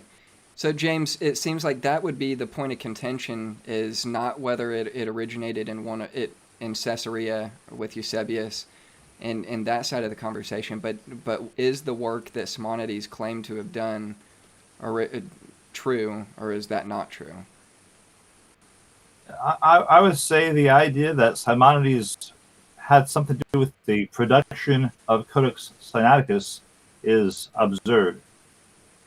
Now, there's various reasons for this position. You can, I've written on my blog. You can go to my blog, The Text of the Gospels, and I have listed very thoroughly. No, I sum them up in the form of 20 reasons why this is not a viable theory. Yeah. Not viable. So, what would you say if we could just one of the reasons? Yeah, I'm sorry. If we could, because we do have a lot of more points to get to today. I do want to give you the chance to give a couple. Let's say the two biggest reasons why you would say this theory is absurd, that it's actually true, that what Simonides claimed to have done was actually done. So, what would be the two greatest arguments that you've gotten? Well, I've got, like I said, 20 different reasons. I think that they're all good. All 20 reasons. But probably one of the reasons that I think would be most convincing would be, besides just looking at Simonides' claims and seeing how he had a reason to try to embarrass Tischendorf, because there was some bad blood between them because of an earlier incident that had nothing to do with Siniaticus, but it had almost gotten Simonides in jail. It certainly had embarrassed his claims that he was making, trying to defraud some folks in Europe. But Tischendorf had exposed his fraud.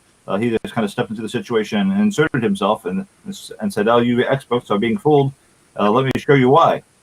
What was supposed to be a palimpsest, in which the ancient writing is underneath the more recent writing, in a document that could have made an important difference in how a particular text was approached. Tischendorf had shown that the document was a fake, because he said, I know it looks really good. It was pretty good faith. A person has to know what they're doing to make this kind of fraud, of forgery. But Tischendorf had gone into very great detail and said, what you've got here is these two writings are not where this is supposed to be in a real document. You have some of the younger writing on top of the older writing, which of course can't really happen if it really is older. And so Simonides had been quite embarrassed, but also to a great extent exposed. Now, wherever he'd gone, people said, "This is a fake, trying to sell us fake stuff." He's also trying to sell us some real stuff, and that's the way the best counterfeiters work. Is to you put in a few real $100 bills along with all your fake ones. And Simonides had become notorious for doing that.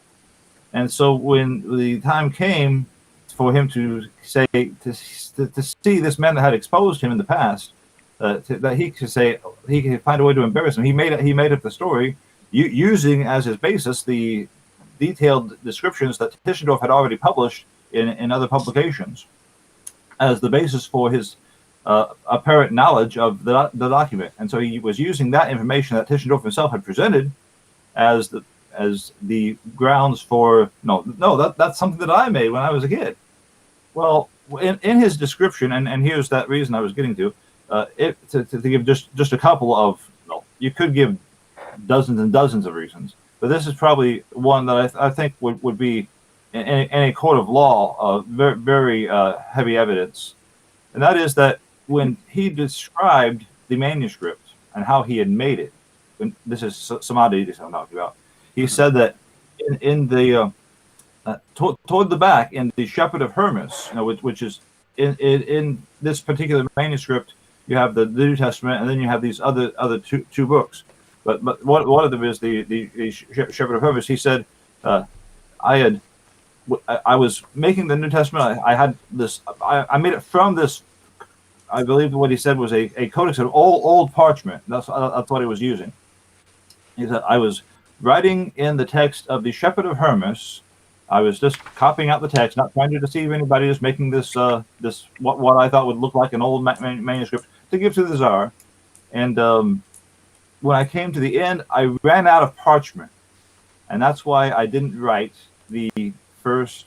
I didn't go beyond the first part of Hermas.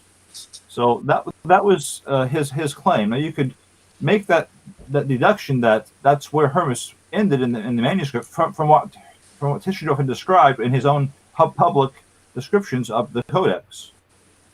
Well, Okay. that sounded feasible. Yeah. So what would be the problem? What would be the problem with that? You're saying that it sounds feasible, but if he was if it actually happened the way that he's saying that it happened, where would the problem be? It looked like it was feasible with the information that he was given from reading Tischendorf's own accounts. It looked feasible because it was feasible. That's what Tischendorf had said. That's how he knew that's where Hermas stopped. Okay, so let's take a second to pause here. Stephen, what would make you believe that that's not feasible?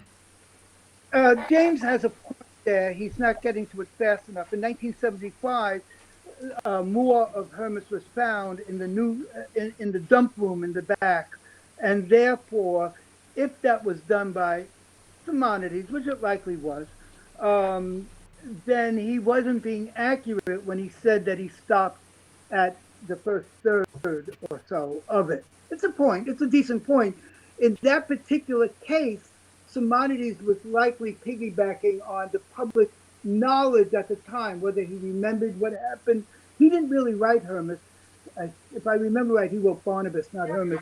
Right, so he might have been saying what was convenient. He would do that, in my opinion. David has a higher opinion of him than I do, but he would say at times what was convenient. Now, let me give you an example, though, of what the embarrassment theory. Let me just counter that for a second. I did before James got on. It's one of the craziest theories.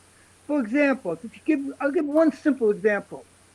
Callinicos pointed out the theft of 1844 of part of the manuscript. Did Tischendorf write about that theft? We know today that it's a theft. We know the story. We know that Tischendorf lied about it all. We know it was a theft in 1844. And the first person to say it was a theft was Callinicos in 1862 and 1863. James, did Callinicos get that from Tischendorf? That's a good point. Okay. No. Actually, I don't see what it has to do at all with the claim that I was making. I'll go on to finish the point about the Shepherd of Hermas. Well, but James, before you do, would you care to address the point that Stephen just brought up there? Do you think that Callinicos stole that claim from Tischendorf? I would first look for verification of any and all claims that he associates with this person known as Callinicos. When I look at those writings, I say Callinicos who, Callinicos where. That's a different part of the picture. But the point about the Shepherd of Hermas, you don't want to answer the question, James. James, even if you said it was Simonides. Yeah, because it's a can of worms. Back to the point that I was making about the Shepherd of Hermas. This is not just some small little point. Well, hang on, James, just a second. It seems like to me, just from sitting back, you and Stephen know more about this subject than probably anybody watching this right now.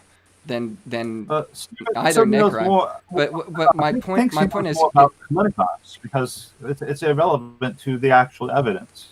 But it seems like convincing that even of that is another story. It seems like the same point that you made about Simonides stealing that quotation from the common knowledge of Tischendorf could be applied to what Stephen is saying Callinicos did with the knowledge of what Tischendorf was saying. So did he get that from Tischendorf, or was that original? Josh, I would say that's a rhetorical diversion that really doesn't touch the point that I was making about the Shepherd of Hermas. So if I could focus on the Shepherd of Hermas. we see James, that I helped you with the Shepherd of Hermas. has James, written let me get in. about the document, and that he's described it in public. A person reading what Tischendorf has said, namely Simonides, can then say, "Oh yes, that's because the parchment stopped. I ran out of parchment at that point. That's why it stopped there with an incomplete text of Hermas." Sounded reasonable as long as that's all of the book that you have. But in 1975, more pages of the Shepherd of Hermas were discovered in the Geniza-like room there at St. Catherine's Monastery, including pages from chapter 95 of the Shepherd of Hermas. Now that's just a little bit before the end of Hermas. Hermas only has 114 chapters, and they're pretty short toward the end. So basically, what you have is Simonides reads Tischendorf. Tischendorf says, the text into here, pretty close to the front, like I think it's chapter 30 or so. So Simonides thinks, oh, I can get away. So this is the process. I can get away with claiming that I ran out of parchment because he doesn't have any pages past page 30. So I'll say, I stopped writing there because I ran out of parchment. And at the time, back in the 1800s, that looked feasible. Today, in our world, the world in which the 1975 claims are part of the evidence, we have pages from further on in the Shepherd of Hermas. We have pages close to the end. There is only one reason for a person to claim that, oh, I ran out of parchment, when in the real world, we have pages from near the end of the Shepherd of Hermas. This is the same book where he had said, I stopped writing because I ran out of parchment. Now, it's clearly simply a lie.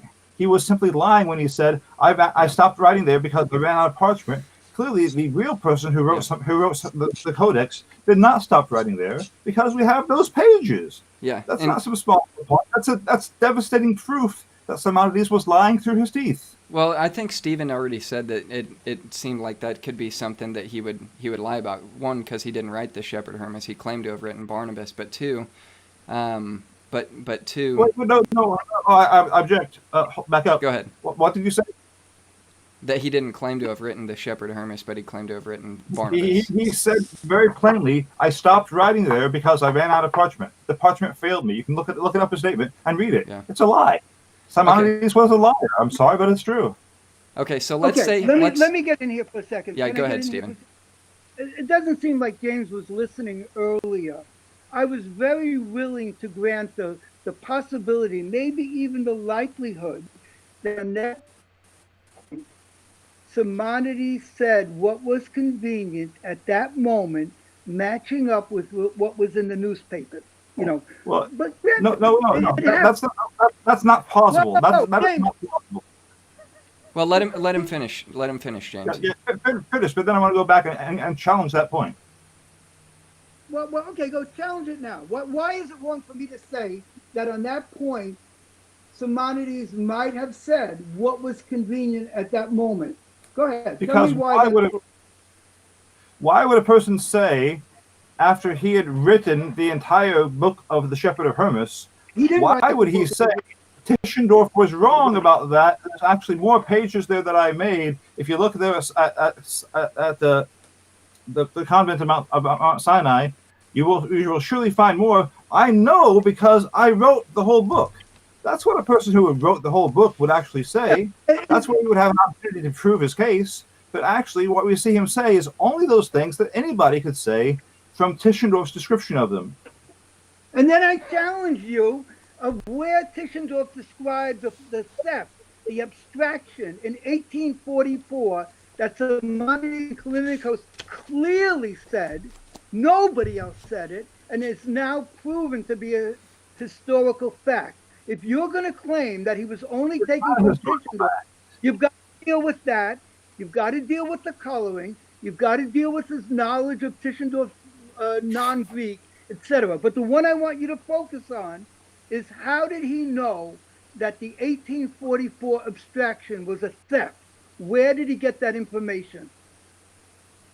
I would challenge the credibility of anything and everything that Stephen has been presenting, and I, as I said, I did miss the first half hour or so. But the Callinicos stuff is I would say completely superfluous to the actual question. Whether you think that Callinicos said this or Callinicos said that, or who is They Callinicos? call it Simonides. If you want to call Who it is Simonides, Callinicos? Lots of his contemporaries said Callinicos sure sounds like it might as well be Simonides making these forgeries about himself to kind of get a second witness who never really existed. He's stealing the name of some other cleric. Now, so if you could show that both Callinicos and Simonides were present at Mount Athos at the same time, would that give you credibility to Callinicos being a real person and separate from Simonides? I wouldn't challenge that there was a real person named Callinicos. It's not a real name. And if you look in the records, you can see. I think there's even his signatures at some point. But saying that this Callinicos is just because it's the name of somebody in some letter that is writ. That's one of the most easy ways for forgers to make themselves look like they're credentialed. So it seems you take the name of a real person who's in some isolated location and send that letter to yourself or send that letter somewhere in that person's name, vindicating everything you say. Yeah, that poor person has no idea who you are and can present proof of where you were and weren't.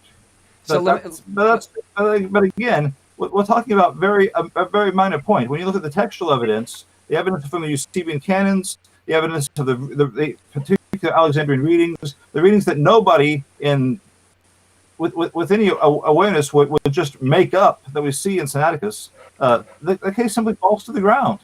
So, okay, I've got a couple of things. I want to make one point, and then I'll turn it back to Stephen, and I think we've got to move on from here. But so just from sitting back and kind of observing the conversation between you and Stephen, I think there's so much more that can be said, and I would like to see maybe in an organized dialogue about this subject between the two of you that we can come up with maybe 10 points or however we want to organize it, if it's even doable. If it's not, that's fine, but I'm just sitting back and saying I'm enjoying this because you guys have got a lot more knowledge and points that you can go back and forth on. But for me, just sitting back, it seems like I'm hearing 2 points that seem kind of ironic. One is saying, well, you've got a mythical kind of observation coming from a guy named Callinicos. So this is a myth, kind of a mythical thing that we don't have any proof or evidence that this is true. And then the other side is saying, well, it's verifiable towards the testimony of Simonides that what he did was true. So it seems like we've got a bit of discrediting both sides, and Callinicos seems to be a key factor on both sides of the conversation. But Stephen, what were you going to say? You were wanting to speak up here, and then James is not okay. Go ahead. James is not really familiar with the evidence, unfortunately. James, listen carefully. In 1895, Spiridon Lambro published the Library of Athos books. In those books, you have a number of entries of Benedict, Simonides, and Callinicos. 2 of them, they're all important, but 2 of them are incredibly important because Simonides and Callinicos are working on the same material at the same time, basically, and consecutive entries. Now that is an evidence that you can't get a stronger evidence than that they were connected together in 1840 on Mount Athos. That's not just making up a mythical name. Now this evidence was published in either 1895 or 1900, and then James Anton Farrar, who Metzger complimented, he was no lightweight, in his book Literary Forgery, emphasized how important was that evidence in substantiating Callinicos. If you want, I'll send you a little paper on all this, and I'll publish it publicly, because it's something very critical for those who are trying to debunk the connection of Simonides and Callinicos. I think we can move on. I just wanted James to know what he didn't know. Okay. That's good. Well, actually, I didn't know that. I've read those documents, digitally on a flash drive, but proving that there was a man that Simonides had met at Mount Athos, and knowing that he was very isolated, being at Mount Athos, that made it all the more convenient for Simonides to use the name Callinicos as the author of these letters, supposedly vindicating him. This was not a hard thing to figure out for Simonides' contemporaries. You can go back and read their letters, and very plainly you can see their suspicion about what is really going on there. Not that, oh, well, here we have this ancient, respectable monk who's vindicating everything that Simonides is saying. No, the idea is, here we have this monk's name being used by Simonides to try to vindicate himself, using the other person as the mask underneath which is the face of Constantine Simonides. It's not a difficult thing to figure out until you start actually looking at the textual evidence, the readings that we see in Siniaticus, the Arabic notes that we see in Siniaticus, the cancel pages that we see in Siniaticus, for instance. The list just goes on and on of reasons why this is a real manuscript and not a forgery. And again, I list 20 of them as a starter because I thought that 20 would be more than enough, especially those 20 points, to convince any reasonable person this is not an 18th century manuscript or 19th century manuscript because of all this textual evidence. The textual evidence is so overwhelming, it renders the Callinicos stuff superfluous. So, Stephen, why would Callinicos, let's assume that Callinicos is a real person that's separate from Simonides. Why would, if he was a fake and Simonides was using Callinicos' testimony to vindicate himself, why would he take the chance of saying that he would testify that what he had witnessed was true? Okay, first of all, there were a lot of people who were not really checked up on at that time. There was a coffee house, there were specific people that Simonides mentioned. But let me say one or two things here. First of all, James keeps talking about his 20 points. I answered all 20 of those multiplication of nothings. Some of them are even against his position. He never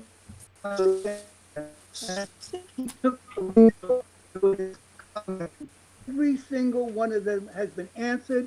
He blocked me so that I wouldn't be able to get them in. And you can go look at it. I have every one completely. One or two of them have some strength. You know, if Hermes is in there, that's important, that's significant. But most of them are nothing, absolute nothing. So I'll stop right there for now. Okay. Oh, wait, okay. I want to say one more thing. One more thing. I'll give you an example. There was Arabic writings on it. Hey, James, did you know that there were a lot of people who could scribble in Arabic right in Mount Sinai? Did you know that when Trigellis asked somebody about that Arabic, he said it was very recent? You know, so why is that evidence that you're presenting? The Sinai had tons of people who wrote in Arabic, and they wrote a bunch of scribbles on the manuscript. Go ahead. If you take this book in hand and you look at the details of those Arabic notes, you will see exactly where in Revelation they are. They're not just any Arabic notes. The point is not just that they're Arabic, because yes, of course we know. Of course we know there are people who spoke Arabic at Mount Sinai. We have lots of Arabic manuscripts. That's no mystery, and nobody should be surprised by that.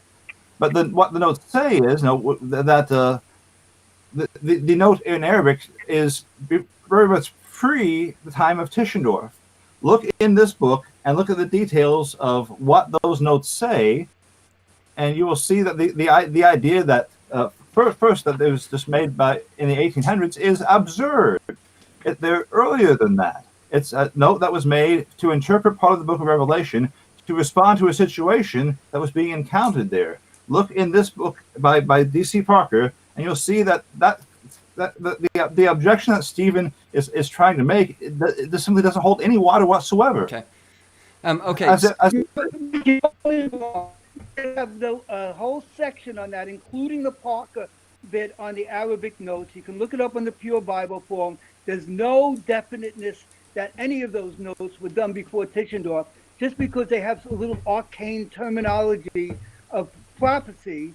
It doesn't say that in 1545 we're going to have the Antichrist come. That was some arcane. The notes could easily, every one of them, there's only one that's prophetic if I remember, every one of them could have easily been written in 1840 to 1844, Go to my section on the Pure Bible Forum, and you'll see much more than Parker's book about those notes.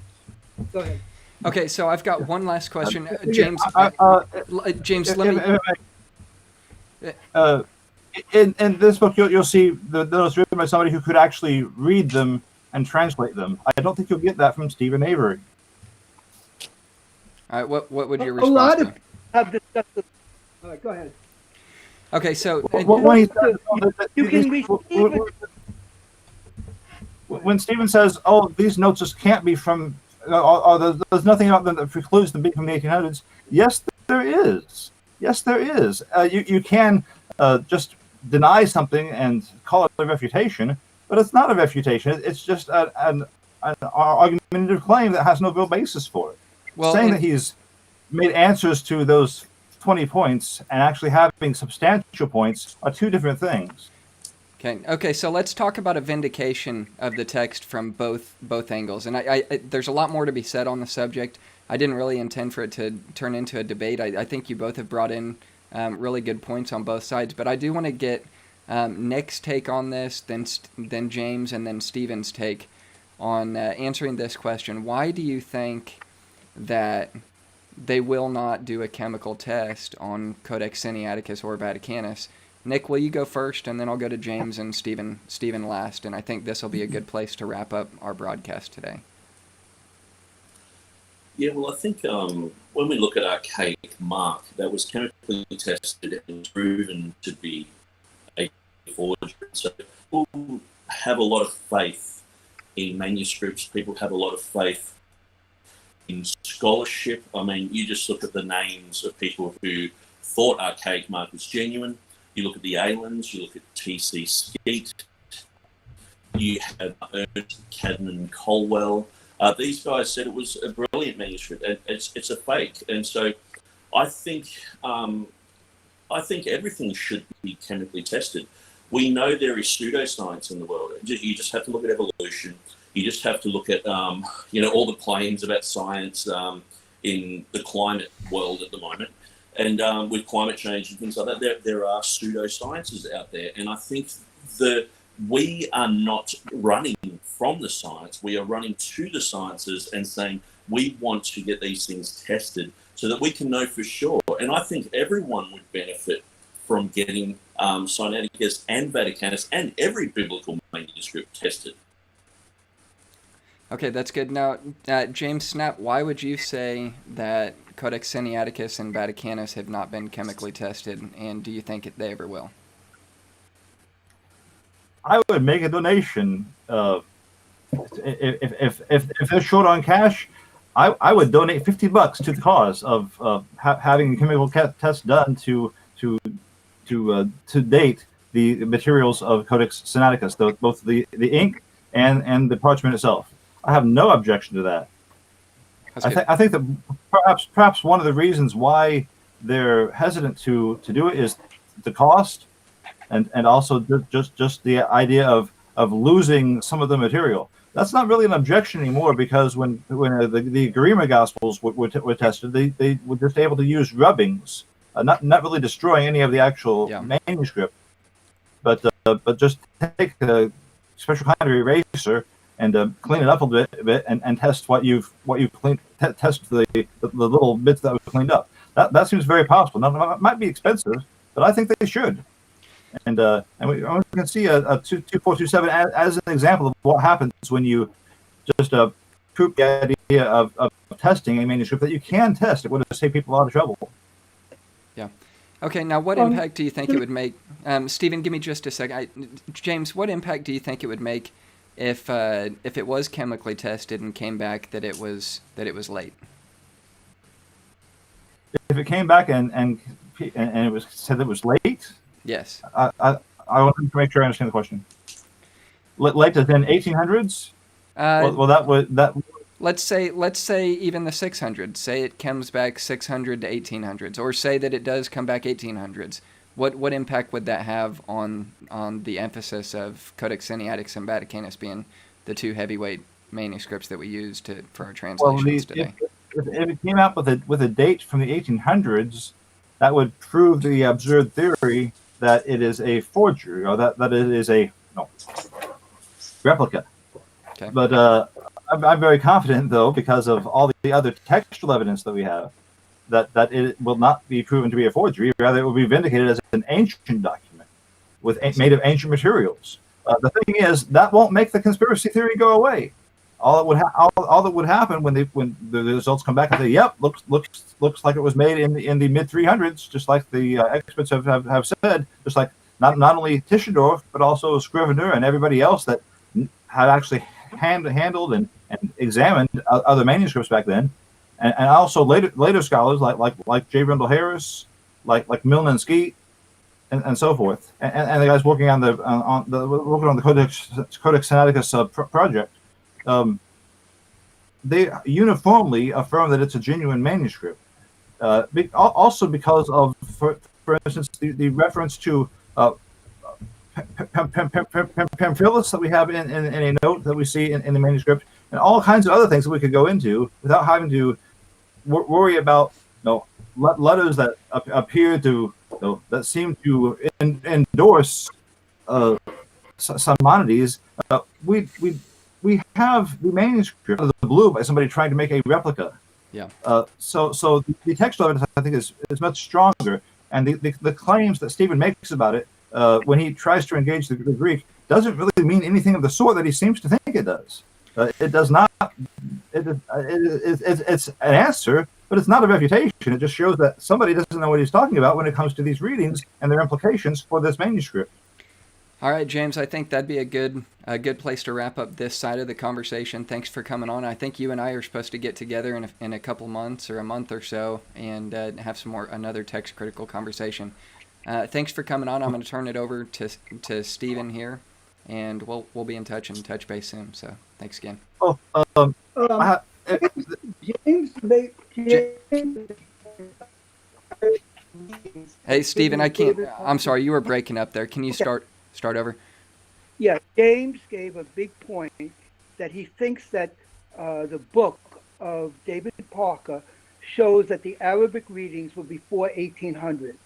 And since he emphasized this as his big point, one of his two big points, I'm going to read from Parker's book, and he has the quote of the main Arabic one, and it begins, "And at the beginning of the 7th century, of persecution and quotation of Christians will take place," and he goes on. Then he gives his note. The 7,000 is probably a reference to the date in the Byzantine calendar, which would be 1491 CE, unless it's not. Somebody could look at that and come up with 10 other interpretations. There's very little there. And James pretended that it was probative. By the way, and another very interesting thing in Siniaticus that maybe we'll get to another time is this. Hold on, I'm missing what you're saying there. That sounded important. You said another very important thing regarding Siniaticus. And then it broke up. Yeah. Isn't the source for Siniaticus, or certain parts of Siniaticus, were texts that were written in sense lines, which was not supposed to be till 600 AD. Sense lines means that, it's variable lines to give you the sense of what they're saying. You have a little bit of it in Siniaticus itself, in the Psalm, and also in a couple of spots in the New Testament, very likely for 300 manuscript. But you also have that its exemplar was written in sense lines, wherever it came from, which would be a 200 AD text. Those things were not supposed to exist. I'm mentioning that because James wants to bring up textual issues. That's a textual issue that hardly anybody discusses. And you can see it by the lines that are in the margin of corrections that themselves are sense lines that often actually match Clara Montanus. But even if they were from somewhere else, they should be discussed. Why is the 200 AD exemplar of Siniaticus have sense lines? But getting back to the Arabic, I was pretty irate with James because he was pretending that Mr. David Parker was saying that this is proof that it was an Earth. He says nothing of the sort. He simply gives a theoretical. Okay, let's go back to you, James. You've got a couple points that were brought up. One was the case lines, and the other was the quote by D.C. Parker. How would you deal with the case lines being something that didn't show up until the 1600s? And then what would be? I think he means sense lines, and I think he totally misunderstands colorimetric writing. Hang on just a second. What we're getting here is Stephen, not understanding sense lines. Lots of ancient manuscripts are written in sense lines. Certainly not as many as are written continuously. But for instance, Codex Beza, the other Codex D, like 06, those have sense lines. Those are ancient. No. Why would anybody make the claim that sense lines are not ancient? Certainly, there are ancient manuscripts that have sense lines. That claim simply demonstrates the yeah. Go ahead, Stephen. Can you clarify on that, No, Stephen? you missed the point.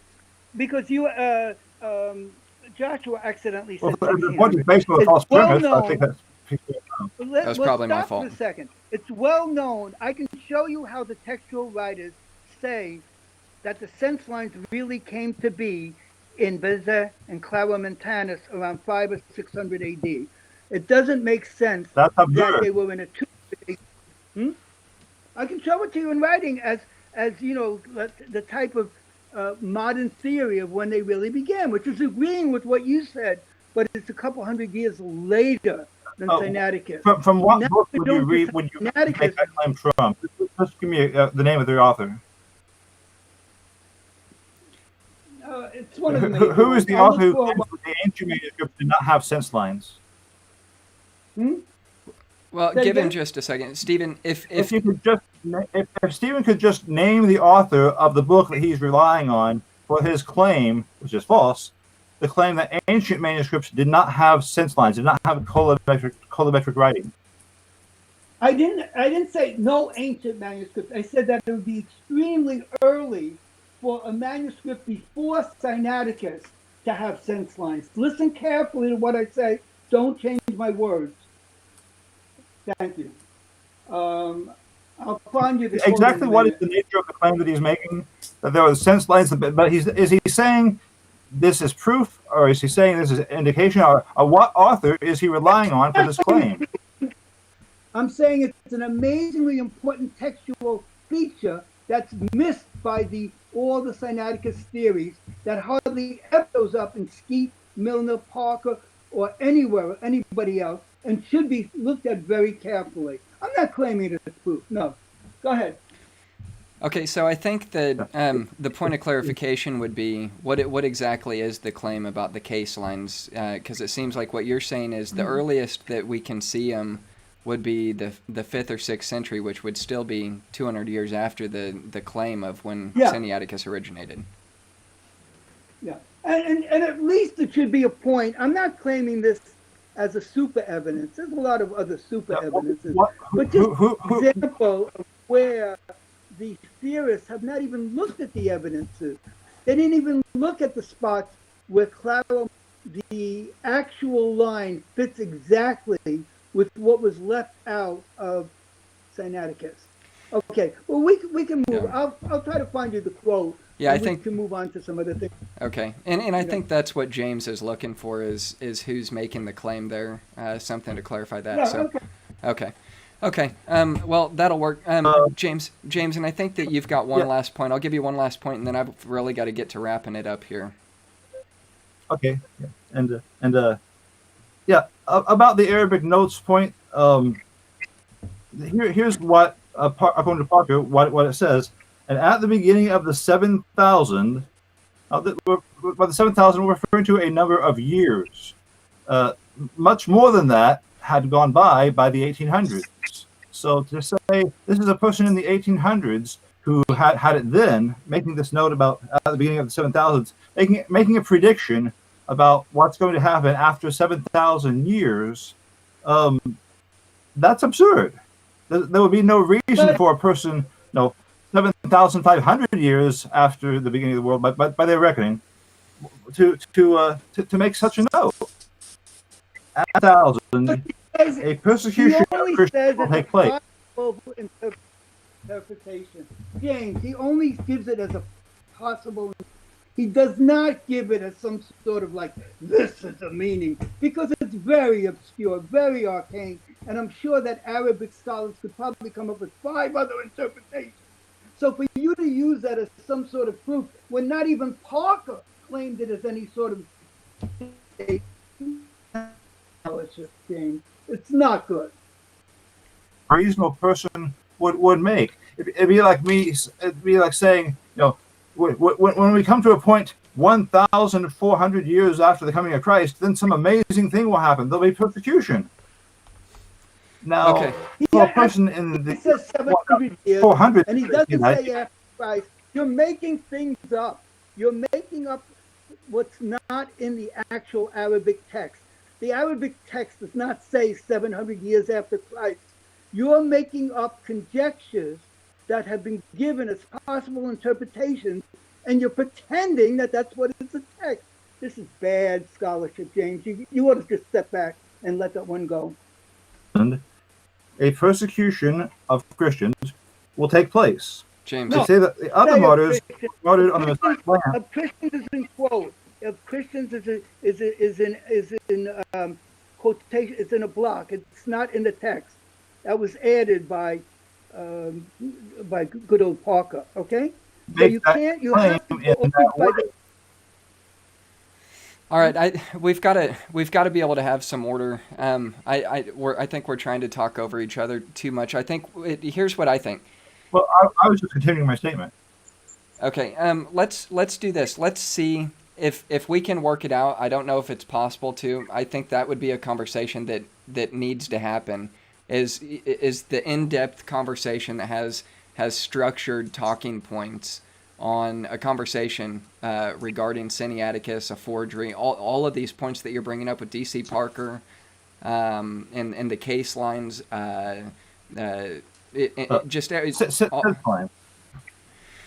So let's see. Right. Okay. So, anyways, I do appreciate you coming on, James. I really do. We've got to get to wrapping this up. I've got to go look at some Christmas lights with the family, but Stephen, you've got one last thing that you wanted to say here, and then we'll go from there. So the book that has the sense line information is Text and Interpretation by Niles Astrup-Dahl, the one that says that it's really a Clara Montanus type of time, page 91. But I would have to double check that a little bit. But I want James to know that it's probably the book 1979, Text and Interpretation by Niels Astrup-Dahl. And I can place the exact quotes on my Pure Bible form later. Okay? That'll work. Cool. Thanks again, James. Thanks. And I'm going to cut back to you, Stephen, and Nick, and we'll go from there. So thanks again, James, for coming on. You haven't really said much for about the last hour. But it's been interesting. I think I'm going to look into that Arabic statement. My wife could read Arabic, and so I'll get her onto that, and that's good. We'll have a look through and see what that means, and I'll join the conversation, probably on the Pure Bible forum, and give a little bit of information there about that. That's good. Hey, Stephen, I didn't really expect that to turn into what it did, but I do think that there's that kind of shows both sides of the conversation. I think there's good arguments that need to be hashed out. I mean, it just seems like, and I'm not talking about you and James here, but it just seems like the points of the two sides of this argument kind of go right past each other. You know what I mean? And I think that there is some real there's real information that needs to be taken seriously from both sides and ironed out, and that'd be a helpful conversation to have for those of us who don't have all of the information, that can kind of sit back and have a judgment call from guys like you and James who do know both sides of the conversation on a deeper level. But we've got so much more to talk about. We didn't even get to Vaticanus. We didn't even get to James, Jonathan Sheffield and Bart Erhman, or James White and Jeff Riddle. I mean, there's so much, and that would be, primarily what Nick would be able to talk about, and Stephen, you'd be able to talk more about Vaticanus, but maybe we can get another one of these scheduled. I don't know. Yeah, I want to apologize for the 3 to 5 times that I actually tried to interrupt. In this format, it doesn't work. And I want to apologize. Next time around, I'll try to avoid doing any of those because it doesn't help. And I got a little hot because James was saying stuff that, was a little not right. No, it's anyway, all right. but because it's been a great discussion. I'm very glad you got James on because he's been trying to avoid discussion with me about Siniaticus for the last couple of years. So you did a great job getting him on.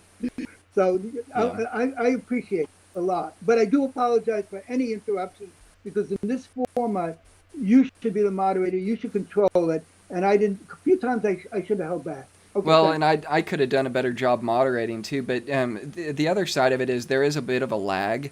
So I wanted to kind Yeah. of give a chance for the lag to carry over and for you guys to recognize, hey, there's a lag. We were talking, but I need to do a better job of moderating on that side of the conversation as well. But anyways, all right. So let's get a closing remark. We've talked a lot about Siniaticus. We've talked a lot about Westcott and Hort. We've talked about some of the blatantly open discrepancies in theological errors, the geographical errors, the genealogical errors, and how these changes have had an impact on not only the Greek text that our translations are coming from, but the translations that we're reading and using in our churches and holding them up behind a pulpit and saying this is the Word of God when we've got known errors that make it so that we can't make claims that this is the inerrant, infallible, true, without a doubt Word of God. Do we have a pure Bible today? Where can we find it? Let's start with you, Stephen, and then Nick, I want you to close, and then we can wrap it up and go from there. Okay. King James Bible believers and like I said, TR believers, they have the pure and perfect Word of God. And those in the critical text world have been run through the mill of Tregelles, Lockman and Tischendorf and Hort, and now all the variations like Tyndale and CBDM and everything else. They don't really know where they stand. They just know that they don't like those King James Bible people. Yeah. And they sort of think that there's scholarship behind all of the modern versions, the taking out of the ending of the mark, the taking out of the woman caught in adultery, the changing the difference between God was manifest in the flesh and who or which was manifest in the flesh. They think that there's something there in that scholarship. It's our position that all of that scholarship is dung at best, because it's all based on false theories of the text, about of textual theories. We Lectio difficilior, the difficult reading, allows for really crazy readings to be original. Some of those blunders that we talked about. Martin Litchfield West said, no. Lectio difficilior should not be a weird, crazy reading. It should be just, it has very limited application. So anyway, so they are stuck and they're moving around with all these versions. But the only thing that they really agree upon, some differences between TR editions, and you King James Bible people, you're fideistic, you believe by faith. Oh, you don't have a methodology that Erasmus followed and Stephanus. They didn't write down an exact methodology. They're so concerned about that. All of that stuff means nothing. They developed a beautiful methodology that included the Greek manuscript, that included the Latin manuscripts, even included the Syriac, included and included that was consistent with Bible faith. All of that is lacking. They had a beautiful methodology that was developed from 1516 or a little earlier up to 1611 and thereafter. And this angers the people who really don't, for some reason, they've been trained and taught like little lap puppies. We can't like the King James. We don't like Erasmus. We don't like this. We don't. But if they looked at the whole situation with clear eyes and clear heart, I believe that every one of them who was honest would dump this critical text, and they would start to move toward a Reformation Bible in whatever language they're working with. Even in my case, I moved first to the New King James, later on to the King James. So that's basically it. The issue is the authority of that Reformation Bible and the animus towards it that has led to critical text reviews. That's a good point. Thank you, Stephen. Nick, what would your take be on that? How would you like to leave the last word with our listeners here? Yeah, I think there's a lot of similarity that I can see between the creation-evolution debate. So for a Christian, I believe in young creationism. So I look at the earth and I see design, I look at a flower, and I look at the beauty of, God's creation and an eyeball, and you're just in awe of God, because God created things so that we would be in awe. That's why he created the stars, so we would wonder. And the Bible is something that God created. And so what's happened is, instead of the Bible being something we are in awe of, and we look at the prophecies in the Bible and we say, wow, the Bible's got all these, over 350 prophecies about the Messiah in the Old Testament. And, if you understand the 70 weeks of Daniel prophecies and you understand the design within the Bible, to get something like the critical text it's like looking at the world through the glasses of the theory of evolution, and you just see corruption everywhere. You see that we are just nothing. There's no purpose. There's no morality. There's no right and wrong. There's nothing concrete. And so the Word of God used to have a high standing within even just Christian society. Now it doesn't even have a high standing in the church. You go to churches and people are just, choosing different Bibles, choosing different readings, choosing different Greek texts. And you'll be in the middle of quoting the Bible and they'll say, no, it doesn't really say that. Prayer and fasting is out of that. It's not in my word. And, no, it doesn't say God was manifest in the flesh. I know that, the best witness for the Father, Son, the Holy Spirit being one, 1 John 5:7, that's just deleted. And so the high value of the Bible is just gone, just like evolution has destroyed the high value of people being in awe of God's creation. God is in control. God has inspired his word, and preservation carries that inspiration to us today, and it resonates with the true Christian. I think what we're seeing in the world is a revival of atheism, a revival of Gnosticism, and I believe it's that this whole issue is one of the main issues, and the roots of this issue go into all those branches of what we're seeing in society today. That's good. Hey, I think we lost Stephen. Oh, he's coming back on. So let's get him back in here and see if I can. I got to add him to guest number 1. All right, we've got you back on, Stephen. So anyways, guys, I do want to say I think that's a good way to wrap up our program here today. It's been 2 hours and 28 minutes right now. We've still got 15 people watching live, so appreciate you guys for staying on with us. Thank you, Nick, and thank you, Stephen, for coming on. We didn't really even get into a fourth of what we wanted to, and I think that's fine. We had a lot of good, profitable conversation that happened. So thank you guys for coming on. You're welcome back anytime, and we'll see if we can make this happen again to do a part 2 or something and pick up where we left off if doable. So anyways, thank you guys. Thanks, Josh. Thanks, Stephen. And guys, Thank you, Lord Jesus, for bringing us together today in a very interesting time of discussion, sharing, edifying. Thank you, Lord. Amen. Amen. I appreciate it. I'm with you on that. Amen. Yep. So, all right, guys, that'll wrap it up here today. I'm going to cut back to my closing scene and just give you an update on what to expect in the next few weeks. Next week, let's see, where is it? Oh, there it is. Okay, so Keith Piper and Stacy Turbeville are going to have a debate next Sunday at 9 p.m. Central Standard Time. Keith Piper is going to represent the Trinitarian position. Stacy Turbeville is going to represent the oneness position. And that's going to be a good debate, 9 p.m. Central Standard Time. As always, guys, make sure that you like and rate and share these videos. Please subscribe. That's going to help us kind of build the channel up and get more people to see these things and these conversations that I think are very important. Following that is going to be Brian Abishano in Romans 9 discussing the doctrine of election, as well as 1 John 5:1 and the grammatical argument of pre-faith regeneration. And then we're going to have an open theist discussion with a philosopher and an open theist, Will Duffy, the open theist, R.T. Mullins, Ryan Mullins, the philosopher who wrote the book, The End of the Timeless God. And dealing specifically, we'll spend a lot of time on the incarnation with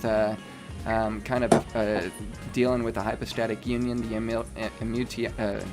the communicatio idiomatum, the perichoresis, the dual nature of Christ and the divinity and the human side becoming one. What does it mean that God became flesh? And that's also going to deal with foreknowledge and how time is related to God and God is related to time. And then finally, we're still working on this debate between Dr. Edward Dalcour and Dr. Dale Tuggy, Trinitarian versus Unitarian debate. And we'll work on that, and as information comes out, I'll let you know. So anyways, guys, God bless. I hope you have a great day, a great Sunday, and go Chiefs. So